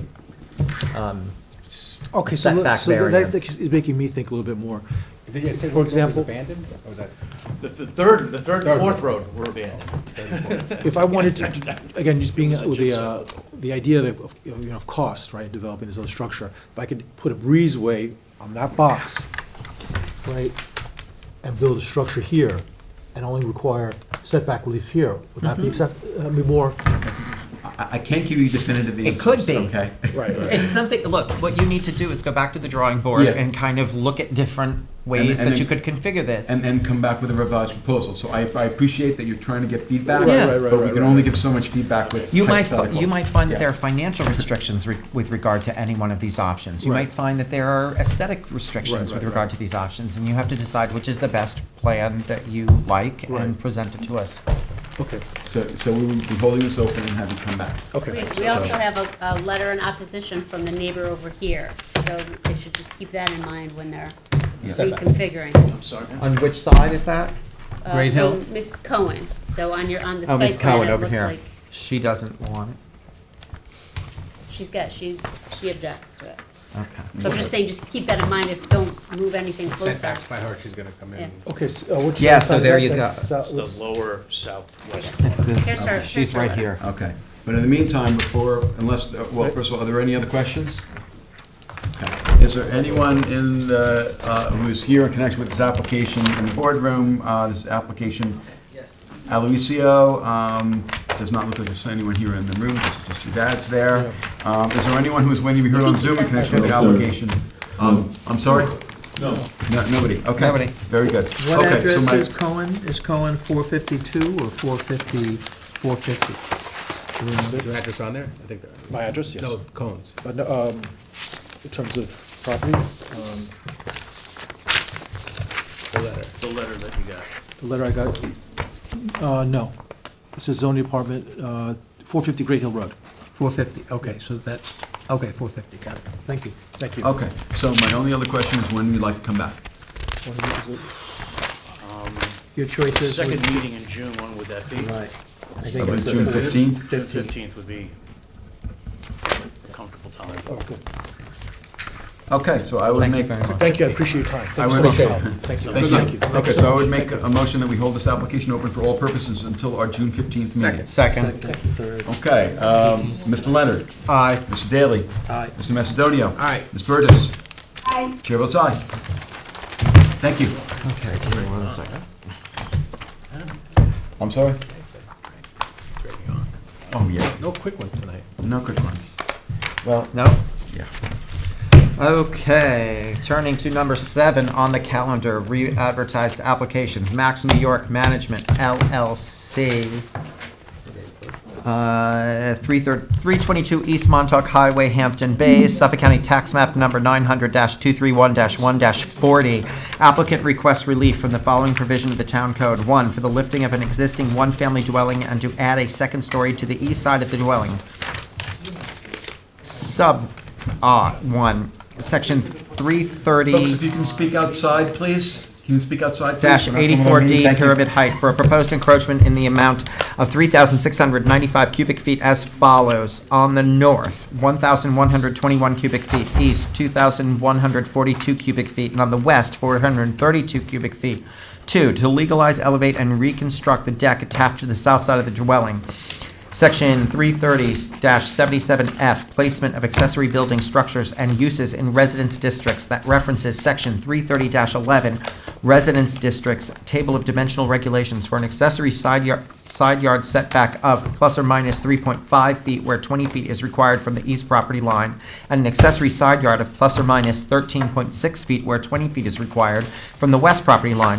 And 2, Section 330-83A4, yards, to allow a deck higher than 1 foot above ground level to be located in the required front yard and any other necessary relief. Board has jurisdiction. Anyone here on John? behalf of the applicant? Yes, okay. All right. Thank you. Gina, does that swear you in? Good evening. Does that swear you Can in? you hear me? We can hear you. I have a sore throat, I'm sorry, I'll try to That- make it short. Okay, no problem. I just have to swear you in. If you can state your name and address for the record, please. Gina Rickton, DKR Shores, here to represent Max New York Property Management. Okay, and your address? Your address? So, we have an existing, Gina, can you tell me your address? oh, okay, 235 Charlotte Brook Lane in Aquabog. Okay, and do you swear to tell the truth, the whole truth, and nothing but the truth? Yes, sir. Okay, thank you. If you can tell us about the application. Okay, I'm here to represent Max New York Management at 322 East Montauk Highway, located in Hampton Bays. It is in a AE 10 FEMA, limits moderate wave activity. It borders the wetlands by a bulkhead on the south side. It's a extremely constrained lot, non-conforming at only 3,478 total square feet. The house was damaged and has been damaged and sitting actually since Hurricane Sandy. And instead of condemn the property, pretty much they're trying to renovate the house. The neighbor actually at 324 bought the property and she wants to raise the existing 2-story dwelling to be FEMA code compliant, providing an open piling system. And she's proposing a very small addition. The house is already 2-story. It doesn't compose the entire square footage And keep in mind, the footprint of the house is only 746 square feet. So they're proposing 173.6 square foot, very small addition on an east side. And they're proposing to obviously raise the house to be FEMA code compliant, and then to basically replace the deck, whereby elevating it on the first floor only. There actually is a small balcony on the second floor right now that will be demolished, and they're not replacing that. Now with this, a new alternative wastewater, an IA system, OWTS system, is proposed. The project already has a letter of non-jurisdiction from the New York State Department of Environmental Conservation. The project already has a wetland permit from the Conservation Board. And I believe I enclosed in the application, but if not, I have no problem forwarding copies to the board for their files. It's a modest house. And basically, it's so small and constrained, there's nowhere to go but up. The side yard setbacks that you see in the paperwork are actually already existing. So they're not going any closer to the side yard, or any yards, actually. So they're pretty much basically going up, not out, and they kind of squaring the house off. And it's very, very similar to the relief at 324 to the east. And it's actually very similar to the entire strip of houses along that long area in Hampton Bays on the way to Southampton. They're very, very small lots. So it's in conformance with the environment, with the neighborhood. It doesn't cause any other, I didn't hear from the neighbor to the last, even though, of course, they were advertised.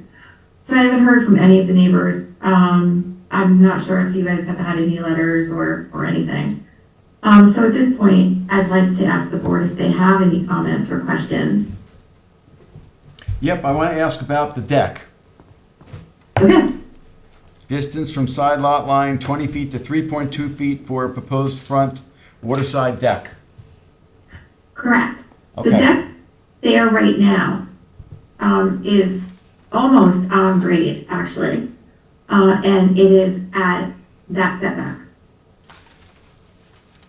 But it's on grade, so it didn't need relief. Right.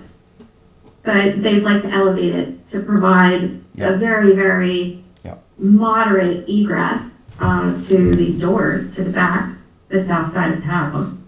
Yep. And they have no other decking at all. Okay, well, I am asking the question because 3.2 feet is pretty close to the property line. Right, but it's consistent with what's there right now. And it's consistent with the setback of the house.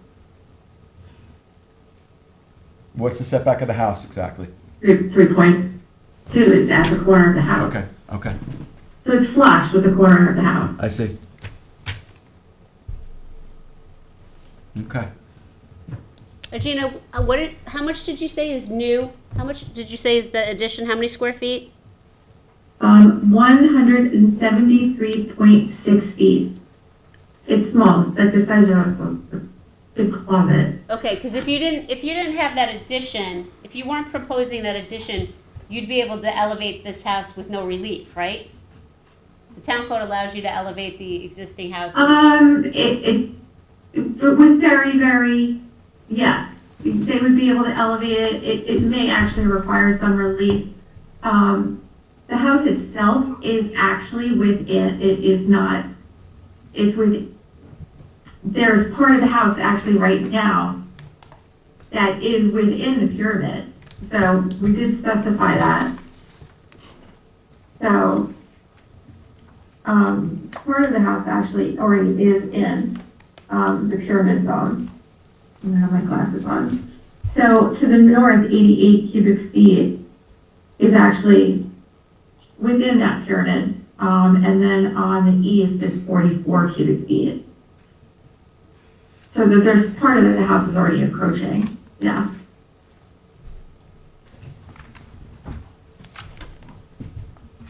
Is the house a pre-existing house? It's pre-existing house, yes. And the relief is very, very similar to what was granted at 324, right to the east, which is actually substantially bigger than this house. And then that existing house was actually more in, within the pyramid, and Did you say it was the same owner? as it was. Did you say it was, What? did you say it was the same owner? The owner bought that property? Was it I'm the same, sorry. was it the same owner? Same owner, did you say? It's part of the family, they're not, it's not, in the same name, no. Gina, It has been, do you know what elevation it's at now? Does it comply with FEMA now or no? no. So it's AE 10, and it definitely does not comply, it has to go up quite a few feet to get the drawings out. I could just thank you for a second and get my drawings up. So this is raising and adding a second story, but they want, rather than 12,000 cubic feet of pyramid relief, they want, 3695 cubic feet. Instead of 1,200, you mean they? Instead of 12,000. 12,000. 12,000. Oh, Previous Yeah. application. It's a pretty minor relief. So basically, there is a second floor. It's just basically they're just going, they're sort of squaring the house up, which is very similar to all the other houses on that, in that area, on that strip. So it's a piece, it's literally a piece of a room on the east side, just with headroom. So to make that space usable, it's very, very minor. It seems like a lot at 3,000 only because it is very close to the property line, but there's no complaints on that side. And the house is already at that continuing setback. Yeah. We're not going any closer. I think if they weren't To the squaring it side off, they of could the raise it eastern as of wall. right. Yeah. With the pyramid encroachment. I'm sorry. I think that if you weren't proposing that small addition, you could raise it as of right with a pyramid encroachment. Because the town code was amended, to help people raise existing houses. Anyway, just the information. Well, it is designed appropriately. There's, the ceiling heights are very low. It was a hip roof. It's done very pleasantly. Yeah, It's that's my really- point. it really I think the does look addition very is, minor. I think the addition is the only thing that's bringing it to Right. you, and maybe the Right. deck. Okay.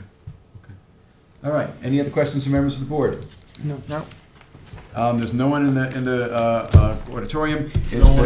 Other than us, no one on Zoom. Keith has to leave, but he's not here this evening, so I would move that we close this application, except for written submissions. The deadline for written submissions, I believe, is May 19th. And we will end the business, and we will have a decision ready at our June 1st meeting. Second. Mr. Leonard? Aye. Mr. Daly? Aye. Ms. Burgess? Ms. Burgess? Have a good evening. You too. Helen? Thanks. Oh, Thank you. Bye. Helen, your vote? Aye? Yeah, yes, I said yes. Okay, all right. Mr. Macedonio? Aye. Okay, chair votes aye. All right. Decisions? Decisions. Okay, sorry. All right. Okay. I have a few decisions. I'll try to be quick. All right. I have a decision on the matter of the application of Catherine Caltabiano. This is for property located at Suffolk County Tax Map Number 900-265-46. This application is for property located at 14 Lincliff Road, Hampton Bays. Applicant requests a single and separate determination as well as variances to legalize a one-car garage. While this board does not condone construction done without a building permit, testimony was presented that the garage attached to the dwelling has been on the premises since at least the 1960s, without incident, well before the applicant purchased the lot. As such, this board finds that the application passes the standards set forth in New York State Town Law and the Town Code. Therefore, this board finds that the subject premises located at 14 Lincliff Road, Hampton Bays, Town of Southampton, Suffolk County Tax Map Number 900-26546, is a single and separate lot entitled to relief pursuant to Town Code 33115D, and further grants relief from the following provisions of the Town Code to legalize the one-car garage attached to the dwelling without the benefit of a building permit. 1. Town Code 330-84D, pyramid height, for a pyramid encroachment to the amount of 84.2 cubic feet on the east side of the property. 2. Town Code 330-11, residence table, districts, table of dimensional regulations, for a minimum required side yard setback of 10 feet where 20 feet is required. And 3. Town Code 330-115C, continuance, for a total required side yard setback of 24.3 feet where 30 feet was pre-existing, as shown on the survey prepared by Angelo Joseph Cesare, of AJC Land Surveying LLC, last dated February 8, 2023, and the garage addition plans prepared by Jeffrey Sands, architect, dated March 17, 2023. Grant of the foregoing is subject to such relief, is subject to such other conditions and permits as applicant is already required or may otherwise have to acquire for final approval of the subject premises. Second. Mr. Macedonia. Aye. Ms. Burgess. Aye. Mr. Daly. Aye. Mr. Leonard. Abstain. Chair votes aye. Next, have a determination on the matter of the application of, that one is adjourned, okay. So I will make a motion to adjourn the decision on the application of HB Beach House LLC until our May 18th meeting. Second. Mr. Macedonia. Aye. Mr. Leonard. Aye. Ms. Burgess. Aye. Mr. Daly. Aye. Chair votes aye. I next have a determination on the matter of the application of Kelly Pike, which was formerly known as 210s LLC, for property located at Suffolk County Tax Map Number 900-231-27.1. This application is for property located at 2 Tepe Street, Hampton Bays. Applicant seeks variances in connection with a proposed pool and also to remove conditions from a previous ZBA decision in order to legalize structures that are required to stabilize the dwelling and offer a secondary means of egress. While this board does not typically remove conditions from prior variances, it does find the evidence before it persuasive that the removal of both the concrete patio and decking would be detrimental to the applicant with no benefit to the neighborhood. This board finds that the application passes the standards set forth in New York State Town Law and the Town Code. Therefore, for the aforementioned reasons stated herein, this board grants relief from the following provisions of the Town Code. 1. For a proposed swimming pool, relief from Town Code 330-34, business table of dimensional regulations, for an accessory distance from street front yard setback of 31 feet where 60 feet is required, and Town Code 330-76D, placement of accessory building structures and uses in all districts, and 330-83C yards, to allow the proposed swimming pool to be located within the minimum required side yard of the principal building. 2, for an existing wood deck on the south/east side of the property, relief from Town Code 330-76D and Town Code 330-83C, to allow the deck to remain within the total required side yard. And 3, for an existing deck with steps located on the south/west side of the property, relief from Town Code 330-76D and Town Code 330-83C, to allow the deck to remain within the total required side yard. And Town Code 330-83A4, for a deck greater than 12 inches in height to be located within the required front yard.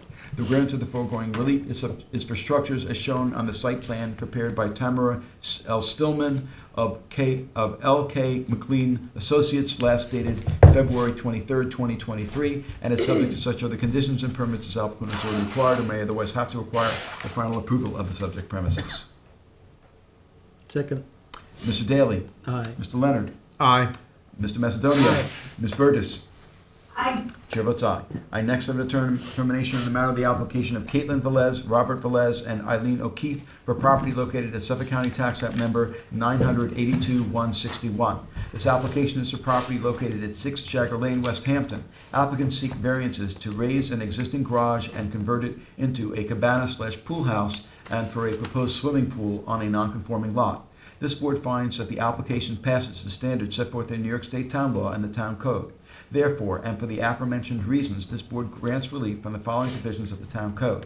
1. Town Code 330-84D, pyramid height, for a proposed encroachment to the amount of 104 cubic feet for the proposed lifting of a detached garage and the conversion of the garage into an accessory building pool house / cabana. And 2, Town Code 33011, residence districts table of dimensional regulations for an accessory distance from street setback of 54.9 feet, where 70 feet is required for a proposed swimming pool, as shown on the survey prepared by Pat Secafico of Secafico Land Surveying PC, last dated July 27, 2022, and the plans and elevations prepared by William Frederick Hine, dated August 31st, 2022. This decision is subject to such other conditions and premises applicant has already acquired or may otherwise have to acquire for final approval of the subject premises. Second. And Mr. Leonard. Aye. Mr. Macedonia. Aye. Mr. Daly. Aye. Ms. Burgess. Aye. Chair votes aye. Next, on the determination on the matter of the application of Peter Castro and Joanna DeMaria for property located at Suffolk County Tax Map Number 900-384-236. This application is for property located at 8 Marlin Road, East Quogue. Applicants seek variances to relocate an existing shed on a property burdened by 3 front yards and wetlands, as recommended by the Conservation Board. This application passes the standards set forth in New York State Town Law and the Town Code. Therefore, and for the aforementioned reasons, this board grants relief from the following provisions of the Town Code for the proposed relocation of an existing shed. 1. Town Code 33011, Residential Districts Table of Dimensional Regulations for an accessory side yard setback of 2 feet where 8 feet is required. 2. Town Code 33076D, Placement of Accessory Buildings, Structures, and Uses in all districts, and Town Code 33083C, Yards, to allow the shed to be placed within the required minimum side yard and total side yard for the principal building. And 3. Town Code 33084D, Pyramid Height, for an encroachment in the amount of 296 cubic feet, as shown on the survey and pyramid sketch prepared by Jeffrey Hatterer of Twin Forks Land Surveying, last revised September 20th, 2022. Granted, the foregoing relief is subject to such other conditions and permits as applicant has already acquired or may otherwise have to acquire for final approval of the subject premises. Second. Mr. Leonard. Aye. Mr. Daly. Aye. Ms. Burgess. Aye. Mr. Macedonia. Aye. Chair votes aye. I next have a determination on the matter of the application of Nicholas Howell and Nicola Welch for property located at Suffolk County Tax Map Number 900-230-118. This application is for property located at 8 Sagamore Road, Hampton Bays. Applicants request variances in connection with a modest 2-story addition to an existing dwelling. This application passes the standards set forth in New York State Town Law and the Town Code. Therefore, this board grants relief from the following provisions of the Town Code for a proposed 2-story addition. 1. Town Code 33084D, Pyramid Height, for a proposed pyramid encroachment in the amount of 1,920 cubic feet. 2. Town Code 33115D, continuance, for a required side yard setback of 12.9 feet where 16 feet is allowed. And 3. Town Code 33011, Residence Districts Table of Dimensional Regulations, for a front yard setback of 38.9 feet to the house where 60 feet is required. And 2. For an existing patio located within the minimum and total required side yard. I'm sorry. I think I lost track of where I was. Total and minimum side yard. Relief from Town Code 33083C, Yards, and Town Code 33076D, Placement of Accessory Buildings, Structures, and Uses in all districts. And 3, for a front porch, relief from Town Code 33011 for a front yard setback of 36.1 feet where 60 feet is required.